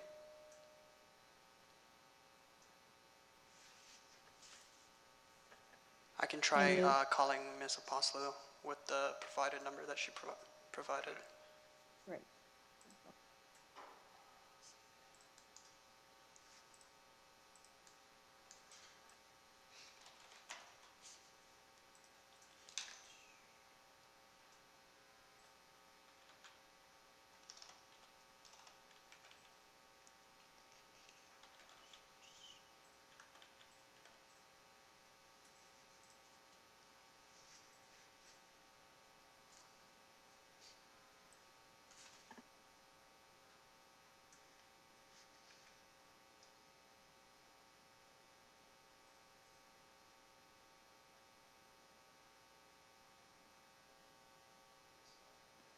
Ms. Apostolou, you are unmuted now.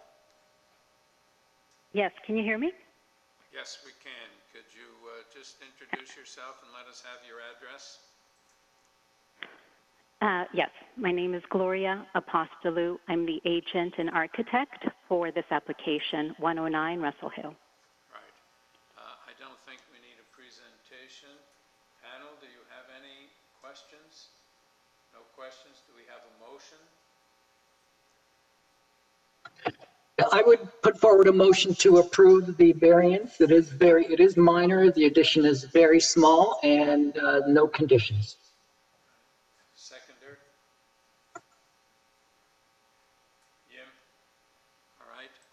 favor? You have your approval. Thank you. Next item is 65 Langley Avenue. And purpose of this application is to construct a front yard parking pad with semi-permeable pavers to serve the three-story detached dwelling.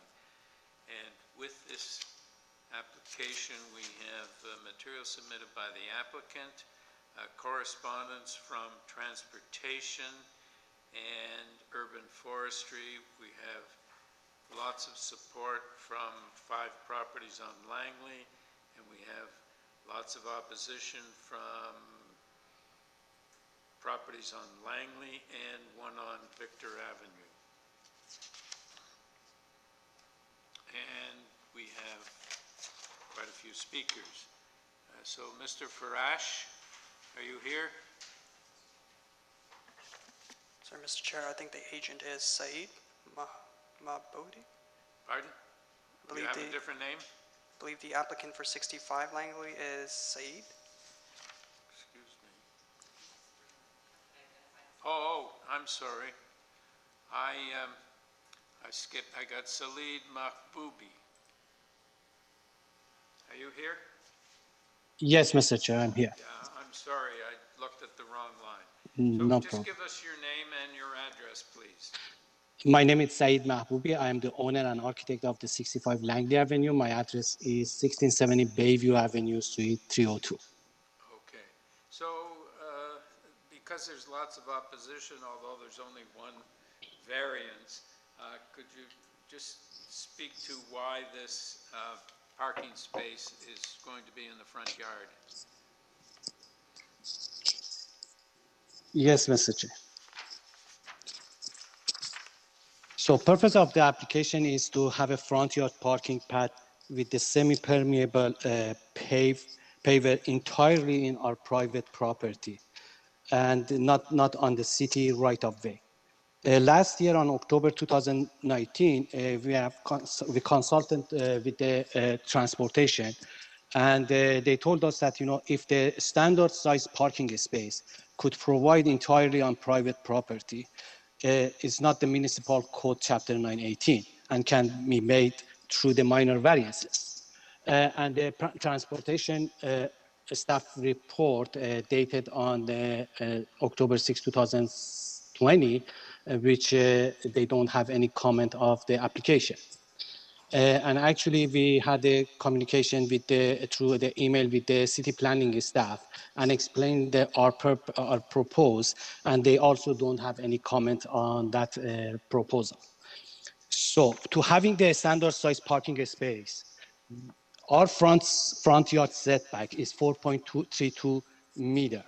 We cut back, our first floor by 1.71 meter and gave up the area of 18 square meter of our first floor living space to exchange of 1.71 by 3.5 for the parking space on the west side and 1.71 by 4.49 meter to increase the soft landscape. And as a result, not only our front landscape, but also our soft landscape would comply with the zoning bylaw. So,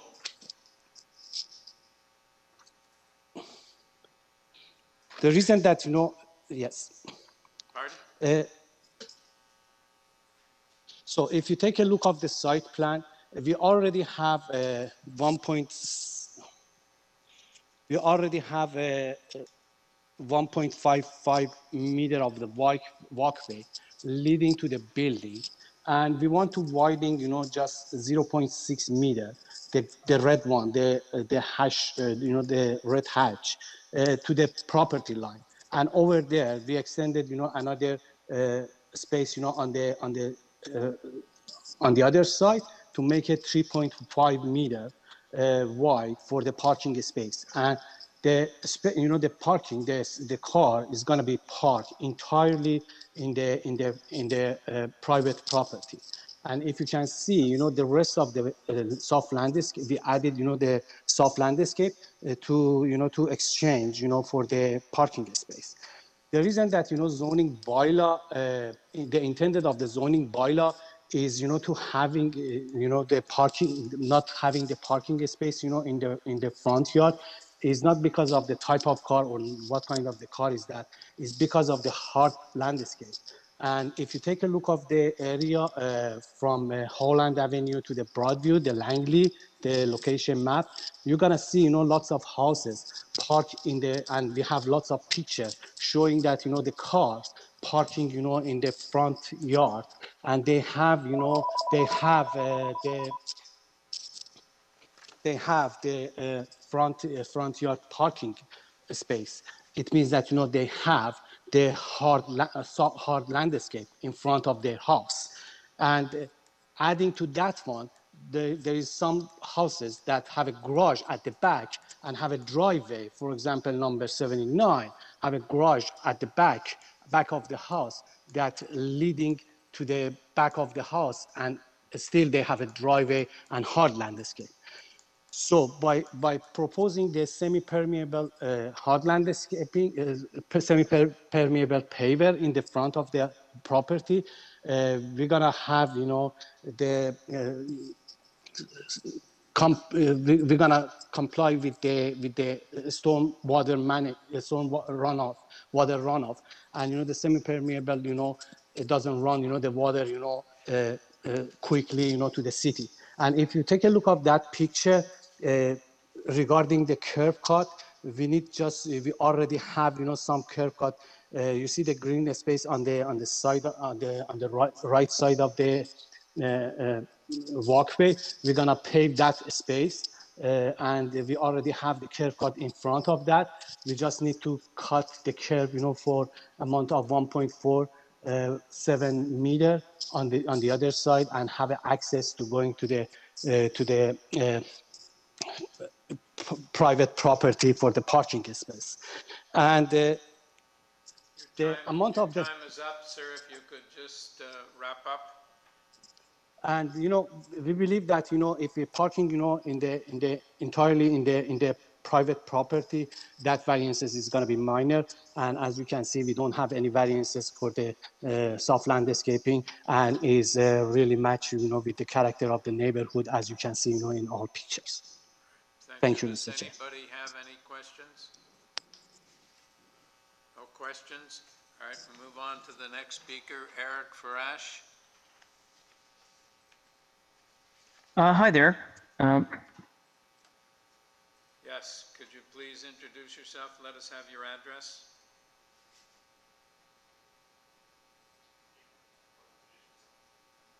Did we lose him? Mr. Farash? Hello, can you hear me? Yes. Yes. Could we have your name and your address, please? Mr. Farash, if you can stop muting yourself, I'll unmute you. Okay. I've been put back on mute. You are unmuted. Okay, can you hear me? Yes. Okay, terrific. Eric Farash is my name. I live at 5454 Langley Avenue across the street. And my concerns are that we've had a lot of problems, like a lot of division in the neighborhood based on the two properties, which was 65 and 63, when the original variance was given. And, everybody wants to have parking like this. And I think it's created a lot of division in the neighborhood because of people feeling that there's two sets of rules. And nothing has changed in that. And I think if this goes ahead, it's going to create more division in the neighborhood. As I live across the street from 63, which has already the parking pad, the front of our house, because it's not a very far distance, the front of our house is bright red. When they start the car and they let it warm up, the front of our house is red for an extended period of time, the bright light of the car. And so I'm just really concerned about the neighborhood, how we're going to get past this kind of division. And furthermore, if we decide that we need to allow people to park on the street, on their parking pad, then what will the city overall look like if everyone starts to make this cut? So I'm asking the city to please carefully make this decision because it's already caused a lot of division, which has not gone away. And I think this is going to create more division. I want to say thank you for my time. All right, Mr. Farash, we saw some photographs that seem to indicate that there's lots of parking in front of the property, whether it's a parking pad or a driveway, etc. But it appears there's a lot of people who park their car in front of their house. Can I say something? Yes, please. I'm asking you a question. Yeah, I understand that. I mean, one of the properties that Saeed showed was towards the front of the street, which is a tear down and a rebuild. I mean, I think we're talking a lot about what the character of the street looks like. It fits in with the neighborhood, but we're talking about fitting in with the neighborhood as far as cars in front of the house, not necessarily when people come to Riverdale, they don't think about, wow, all the cars fit in on these parking pads. It's a beautiful, lush neighborhood full of gardens and stuff like that. So I'm just concerned if everyone starts to pile over everything, it starts to look pretty different. And especially if we're going to do this curb cut, it's going to affect the number of cars that can park on that street as well. All right, thank you. Thank you. Have any questions of this? Yeah, I do have a question of the speaker. So it seems that the residents with the even numbered addresses, do they have parking off a laneway at the rear? Are you talking to me? Sorry. Yeah. Yes, I am. Yes. Some of them do. Yeah. And so then, what's the option for those people on the odd number side of the street where they don't have a laneway? I don't know if some of them may have access to a laneway. I mean, I think part of the thing is that people have sort of, made their decision to buy a house where they buy a house for specific reasons. And so I don't think it's for me to tell people how the options that they should have. I'm just asking you to have a consistent decision throughout.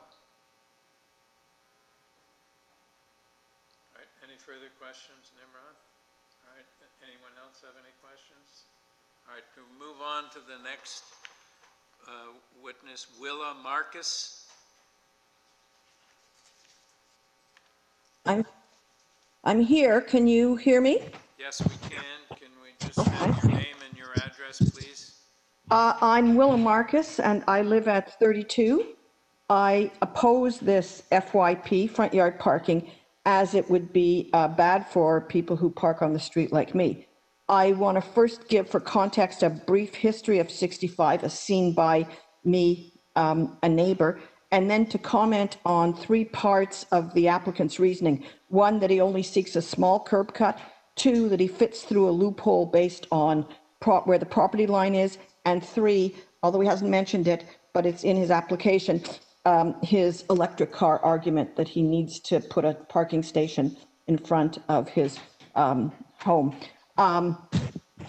First, 65 as history. The 65 was a beat-up Victorian on a very wide lot with a driveway leading to a garage, once a stable. In 2015, a new owner, John Payne, sought to raise that house and build 2 houses with parking for both. Turned down by Committee of Adjustment, he appealed. His agent for the applications was Saeed Mamboubi, who is today's applicant, who is also the architect for 63 and 65.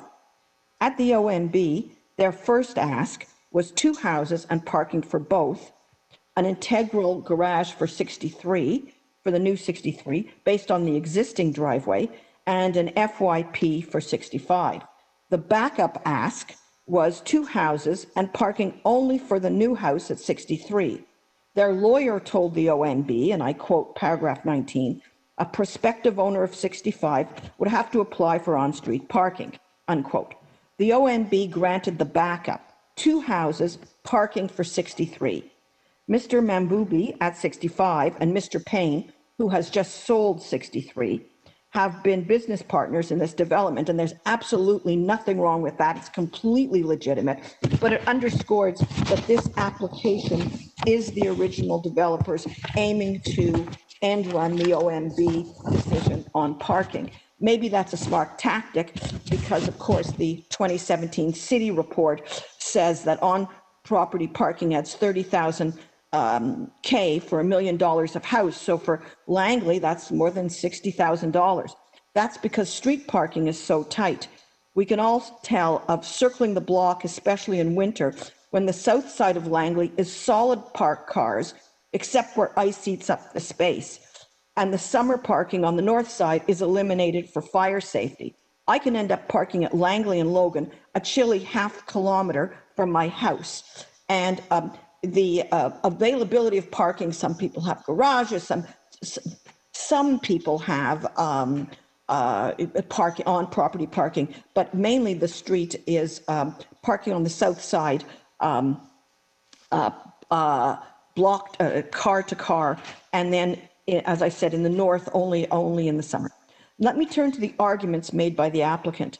On the first argument, that he's not asking for a full curb cut, just 5 feet, but the issues are anyone getting any new curb cut and any new front yard parking. I've been told no for an FYP, even though I live by a mutual drive, which narrows to less than 2.2 meters, and I wouldn't even need a new curb cut.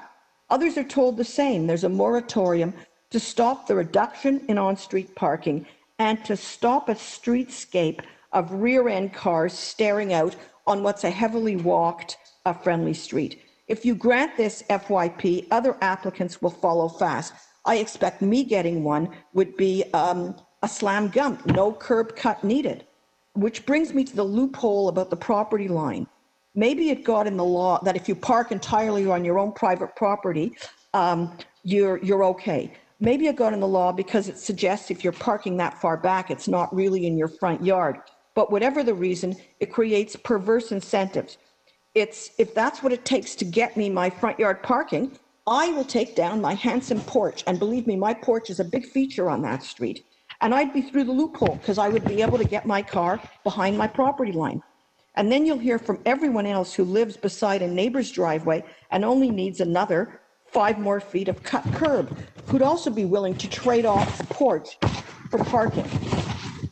Lovely streetscape that'll make.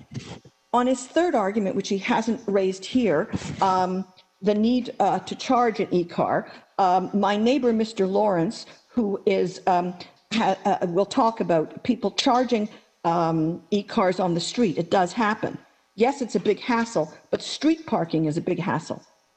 If you go for the e-car argument, you'll get a more perverse incentives. I'll get a Tesla. I'll start selling Teslas on the street. You want a front yard parking? Marcus, your time is up. Is running out. Would you please wrap up? Okay. I would.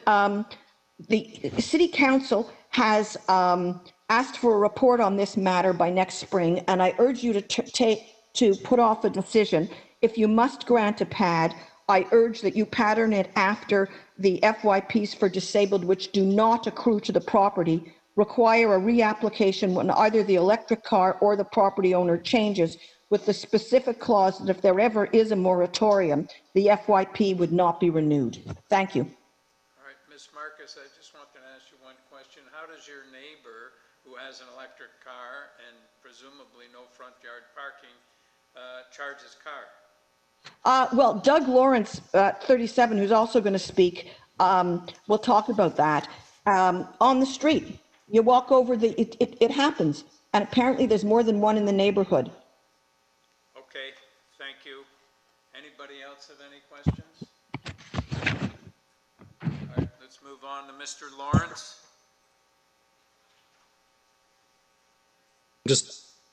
Okay.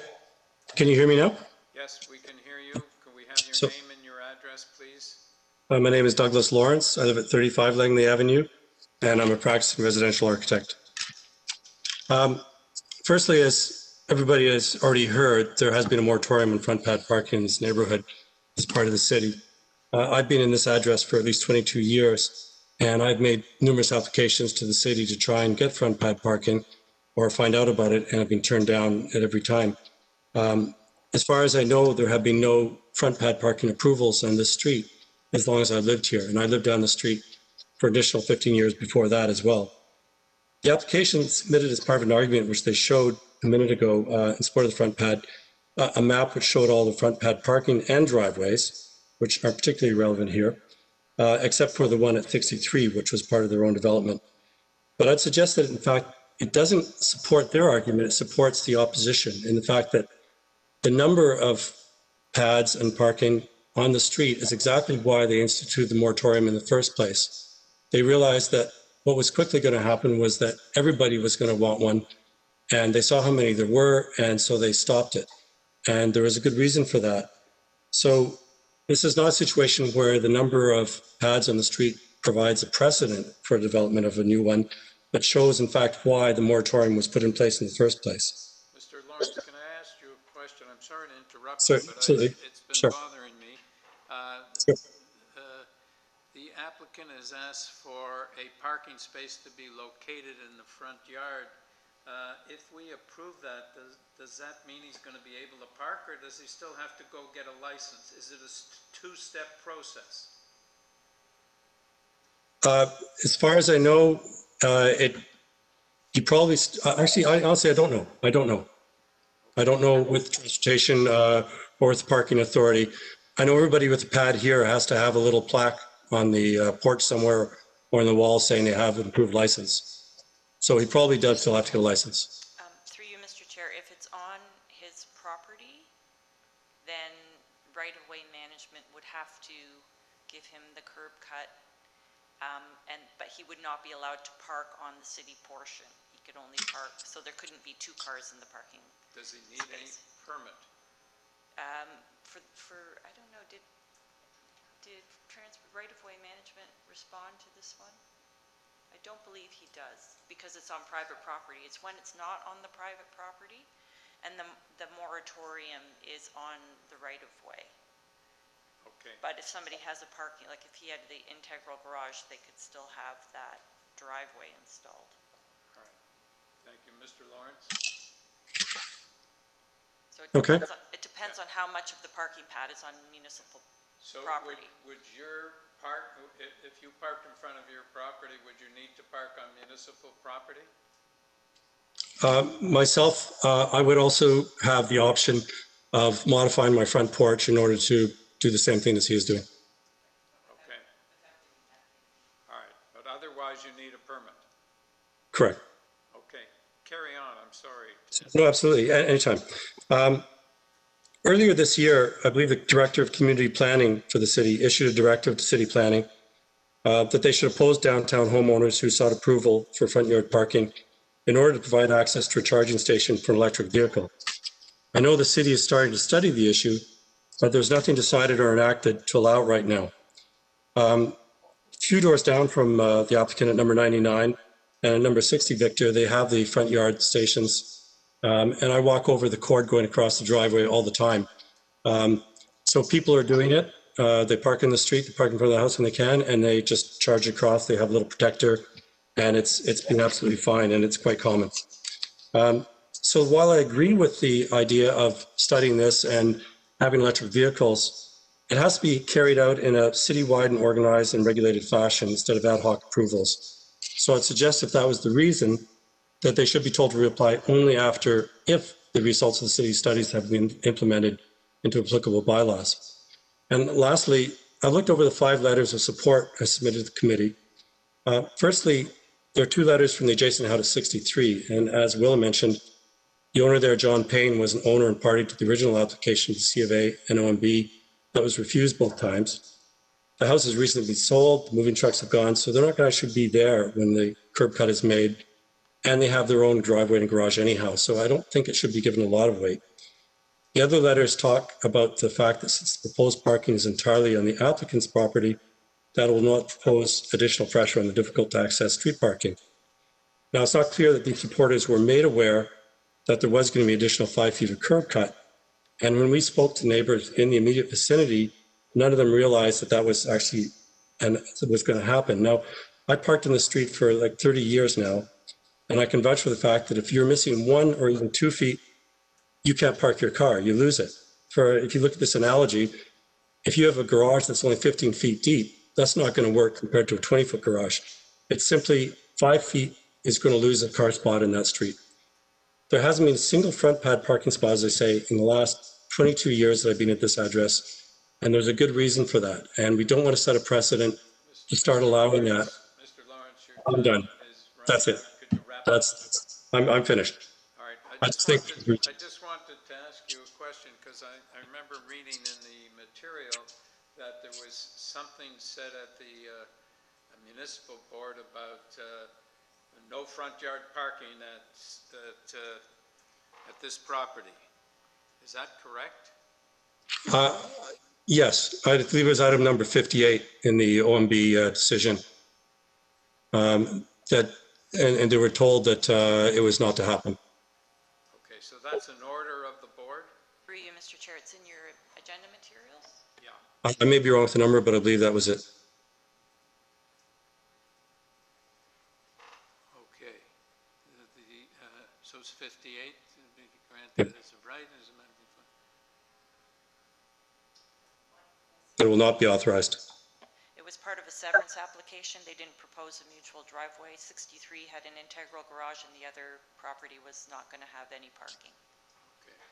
And at a community hall meeting that we had about this, before that development, we were told that they would not be doing it either. Okay, thank you, sir. Thank you. All right, move on. Deborah Copes.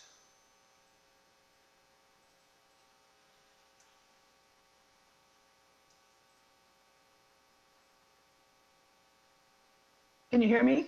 Yes. Yes. Am I on video anywhere? No.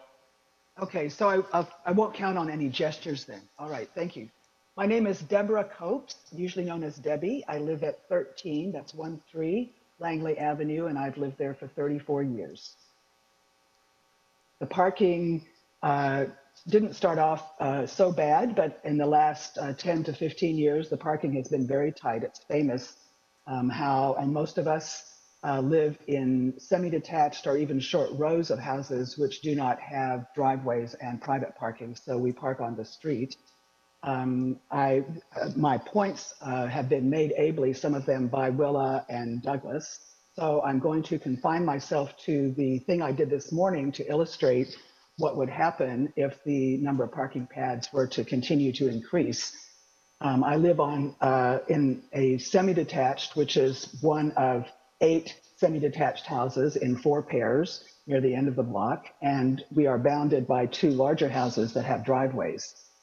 So between the 2 driveways, where you have our 8 properties, which are about 20 feet wide each, in that 160, actually 180, if you add the adjacent properties bits, before their driveways, we have 180 feet.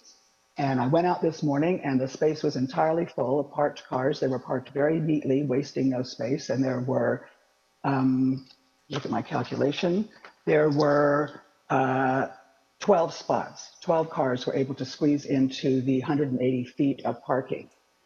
Now, if each one of our 8 houses were to get a parking pad in the front yard, we would be able to park 8 cars in those front yards, but the space on the street would be entirely broken up so that no cars could park. And we would have traded 12 street parking spaces for 8 front yard parking pads. That would not even be enough to accommodate the 2 cars that some of these houses have. So this is what we are seeing happening. And as Mr. Henderson noted, even the loss of 5 feet, and it's not really 5 feet because some of that existing curb cut is in front of grass. It's not in front of the other driveway. So really people are able to park there right now in front of the grass, and that entire parking spot would be taken away to provide this private good for one person. Except for necessary access for people with mobility issues, which should be temporary and tied to the time that person lives there. I don't see how you can justify taking public space away to give someone a private benefit, including the 3% increase in the value of their home. So thank you very much. All right, thank you. Anybody have any questions? Okay. Mr. Windsor.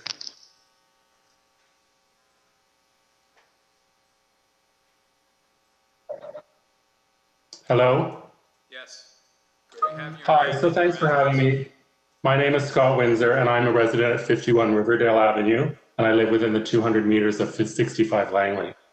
So almost 3 years ago, an application to demolish the former home at 65 Langley and subdivide it into 2 lots was reviewed by the Committee of Adjustment and what was then called the Ontario Municipal Board. I spoke against the application at both governing bodies, and while the outcome wasn't what I argued for, I had faith that a fair, democratic, and transparent process was followed at arriving at the decision. So I'm here again today to speak against the application and highlight 6 main concerns. But first, let me address the issue of the electric charging stations. I do want to point out that Council did adopt a staff report in December on electric vehicle charging. It explicitly considered front yard parking for electric vehicles, but it did not include front yard parking to facilitate charging. So the 6 concerns I'd like to highlight are this application will have a negative impact on the streetscape and invite potential conflicts between pedestrians and vehicles where none exist today, something the city is diligently working through in its new Vision Zero plan. 2, the proposed curb cut will have reduced the space along the curb that will be available for on-street parking. The existing curb cut actually hasn't been resized to conform with zoning bylaws since the property was severed.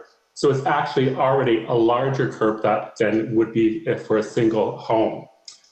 Third, this application undermines the neighborhood of the character. There is little front yard parking on Langley, and the examples that have been highlighted today are widening of existing mutual driveways, and if approved, this application will set a dangerous precedent. Number 4, the compaction of the driveway may impact the roots on the adjacent city-owned tree. Number 5, Section 3.1.2 policy of the city's official plan states that new development will locate and organize vehicle parking and vehicular to minimize their impact on the property and on surrounding properties, and to improve the safety and attractiveness of adjacent streets by limiting surface parking between the front face of the building and the public street or sidewalk. Number 6, finally, variance of front yard parking was explicitly denied in the Ontario Municipal Board application on this severance and development application. Approving this application would undermine the integrity of the process you've asked all of us to follow. And as a regular citizen, approving this application would completely undermine my faith that this process is fair and transparent. So in closing, I don't believe this application meets the 4 tests that we're all being asked to consider under the Planning Act. Minor. It is not minor because the variances are setting a precedent for front yard parking, which is out of character for this neighborhood. Desirable for the appropriate use of land. No, because it undermines the preservation of the character of this neighborhood. Maintains the general intent of the zoning. No, because the provisions of the bylaw are meant to prohibit front parking and front yard parking where they interrupt streetscapes. Meets the general intent of the official plan. No, based on the section I just cited. So based on these grounds, I feel the committee has no choice but to deny this application, and I thank you for allowing me to speak today and upholding a fair, democratic, and transparent planning process for citizens. Thank you. Does anybody have any questions of this witness? No? Okay, let's go back to Mr. Mabubi.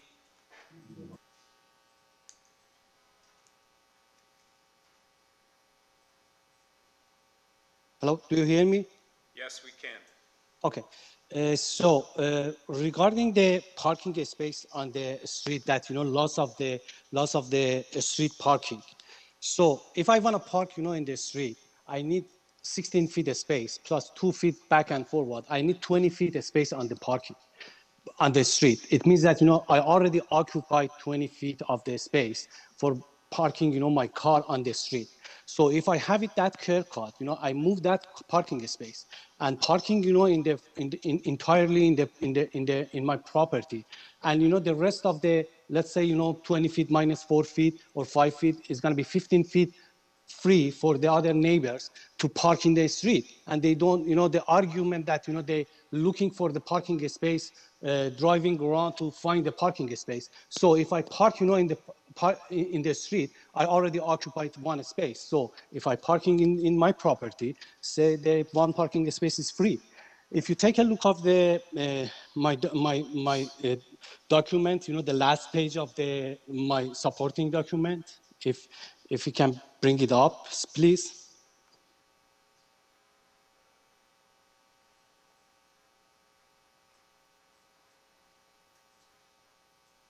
So could you show, yeah, the last page, page 8. So this is, the Audi car, is 37 Langley Avenue, is adjacent of the Mr. Lawrence, house, number 35. You can see, the back of the car is almost touch, the sidewalk. So our property on the odd number is 4.48 meters. The property, the front of the property is 4.48 meters, from the sidewalk. So you can see that, Mr. Lawrence, mentioned. Sorry, Mr. Lawrence mentioned that, if they want to have, the parking entirely, on his property, he can. But based on that picture and based on the front elevation that you can see, if he demolished the porch, no access to the house, still he cannot park, entirely, in his property. And regarding the parking permit from the transportation, as the transportation mentioned, in their comment, we don't need any permit from the transportation because we park entirely in our property. And by doing so, there is two bylaw, in fact. One of them, is Municipal Chapter 918, which, if somebody want to park, in right-of-way management, they need to go, to neighbor's pool. They need to get, 50% of neighbor's vote, and then go to the council and get the approval, get the license, and get the permit to park in front yard. But for that one, as the transportation comment that one, because the Chapter 918 doesn't apply for that case, is going entirely in own property, is just a zoning variance, and is need to get approval from the committee adjustment, which we are here. Regarding the electrical vehicle, regarding the OMB cases, if you take a look of the OMB Chapter 19, Mr. Goldberg, present two options to the board, and one option with the parking pad, the other option without the parking pad, and they don't refuse that one, they just pick the option 1. And regarding the having the garage, as Mr. Lawrence know that, as an architect, the bylaw said that, if the property is 25, the garage is not the variance and is as a right, and mentioned on the OMB decision that having the garage for the other property is as a right. It means that, the board didn't refuse anything. They just picked, the option 1, not having the parking pad. And it was 2015, 5 years ago, not 2017, 3 years ago, that Mr. Windsor, bring up. It was 2015, and since then, everything, changed, and, since 2015, report transfer TO climate action for the healthy equity pressure Toronto, the city has worked to implement transportation demand management.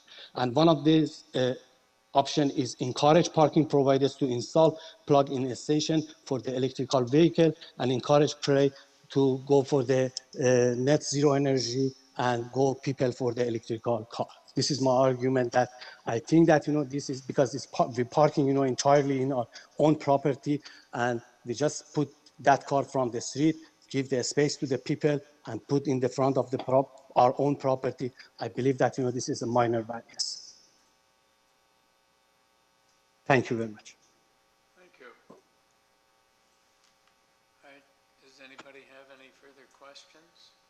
I've got a question for the speaker. So we have the 2016 OMB decision, which specifically refused the variance for the front yard parking pad.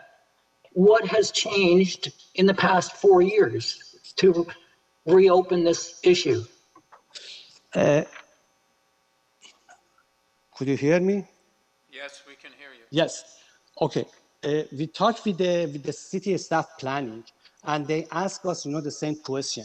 And we explained to them that, we are going to get the electrical vehicle. And since then, on November 2016, there is a transport TO that, has some regulation about the net zero energy and encourage people to have the electrical vehicle. July 2018, Environment and Energy Division report, Electrical Mobility and Electrical Mobility Strategy Framework. September 2019, final report of Toronto Transport TO Reference Panel on Climate Action. And this one, you know, is changed, and we want to apply for the electrical vehicles and charging a station on that one. And because of that, you know, we want to park, you know, in our own property, and we need just access.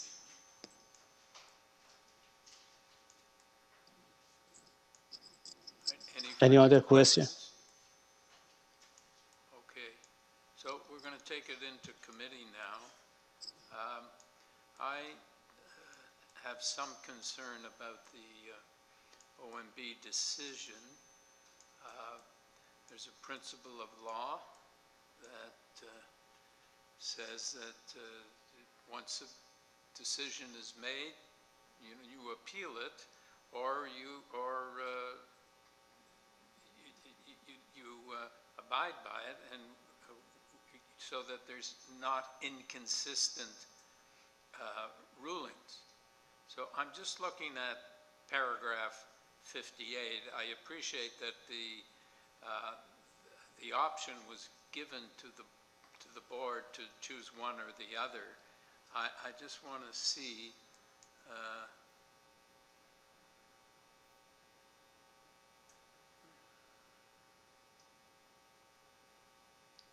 so they chose option 2. Thus, the board finds that variances requesting that a front yard parking pad be permitted in lot part 2 will not be authorized. And they seem to deal with it says, mindful of the evidence of Mr. Merrill on the issue of front yard parking pad proposed for lot part 2 and the concerns raised by the participants, and the board finds that option 2 as presented by Mr. Goldberg and the applicant's counsel is a preferred option. So it seems to me that the OMB dealt with the issue of front yard parking on this particular part of the property and said it will not be authorized. In that case, it may be that we should abide by that ruling, or at least there's a ruling out there that this front yard parking on this property is not authorized. We're certainly not an appeal panel from the OMB. It's vice versa. They were an appeal panel from the Committee of Adjustments. So I would think that the issue I would say that it's likely the issue has been decided. Chair, I'll just weigh in. I'd actually agree with you. 58 and 59 were quite clear, notwithstanding the fact that the applicant were given, or the board was given, 2 choices.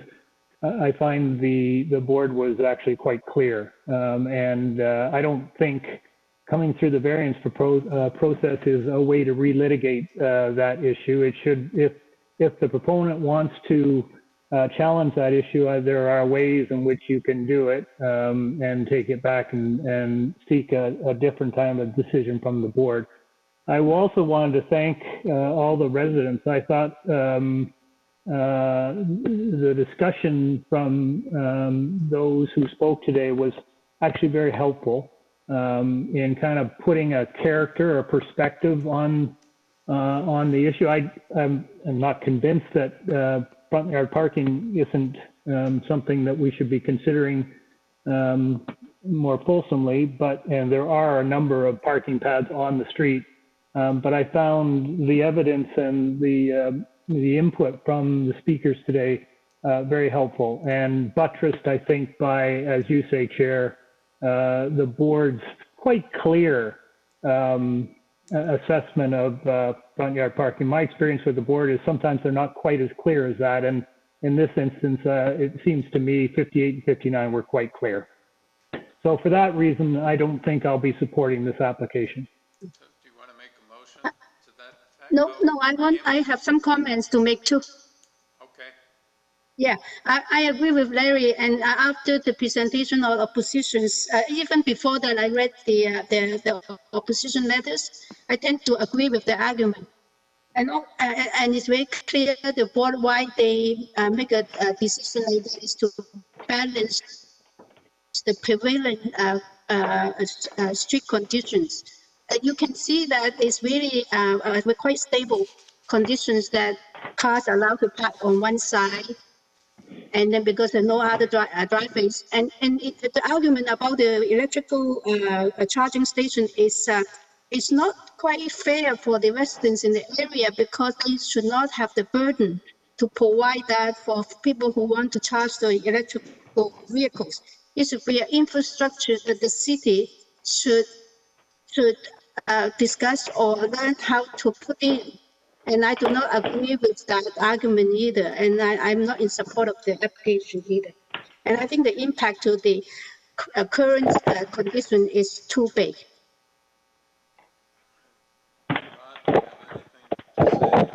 Somebody want to make a motion? Sure, I'll make a motion to refuse this application. We have a seconder, Nimrod. Okay, Nimrod seconds. All in favor of the refusal motion? Application refused. Thank you. Next item is 94 Stafford Street.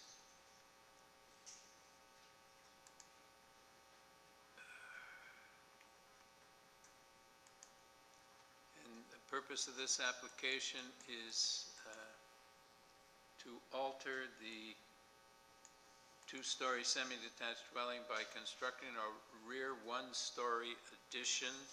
And with this application, we have material submitted by the applicant. Mr. Rodriguez? Yes, good morning, Mr. Chairman. Yes, can we have your name and your address, please? My name is Jason Rodriguez. I am the agent for the applicant, and my address is 1351 Dundas Street West in Toronto. Okay, I don't believe we need a presentation. Does anybody, panel member, have any questions? We have a motion.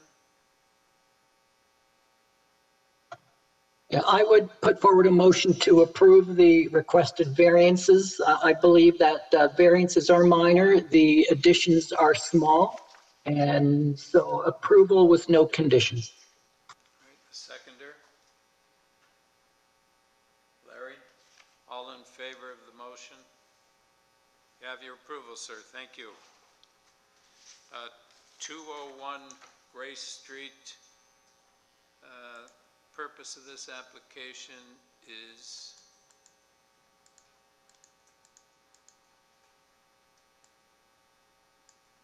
to construct a new garage in the rear of the existing two-story detached dwelling. And on this application, we have material submitted by the applicant. Mr. Shirzadfer. Good morning, Mr. Chairman and committee members. My name is Michael Shirzadfer, and I'm the agent on behalf of the owners at 201 Grace Street. And your address, sir? 3 Mary Terrence Court, Markham, Ontario. Thank you. I don't believe we need a presentation on this matter. Does any panel member have any questions, or do we have a motion? If there aren't any questions, I'm ready to move motion for approval with no conditions. Okay, seconder? Yes. Nimrod, all in favor? You have your approval, sir. All right, in that, that's the end of the morning sessions at 12:02.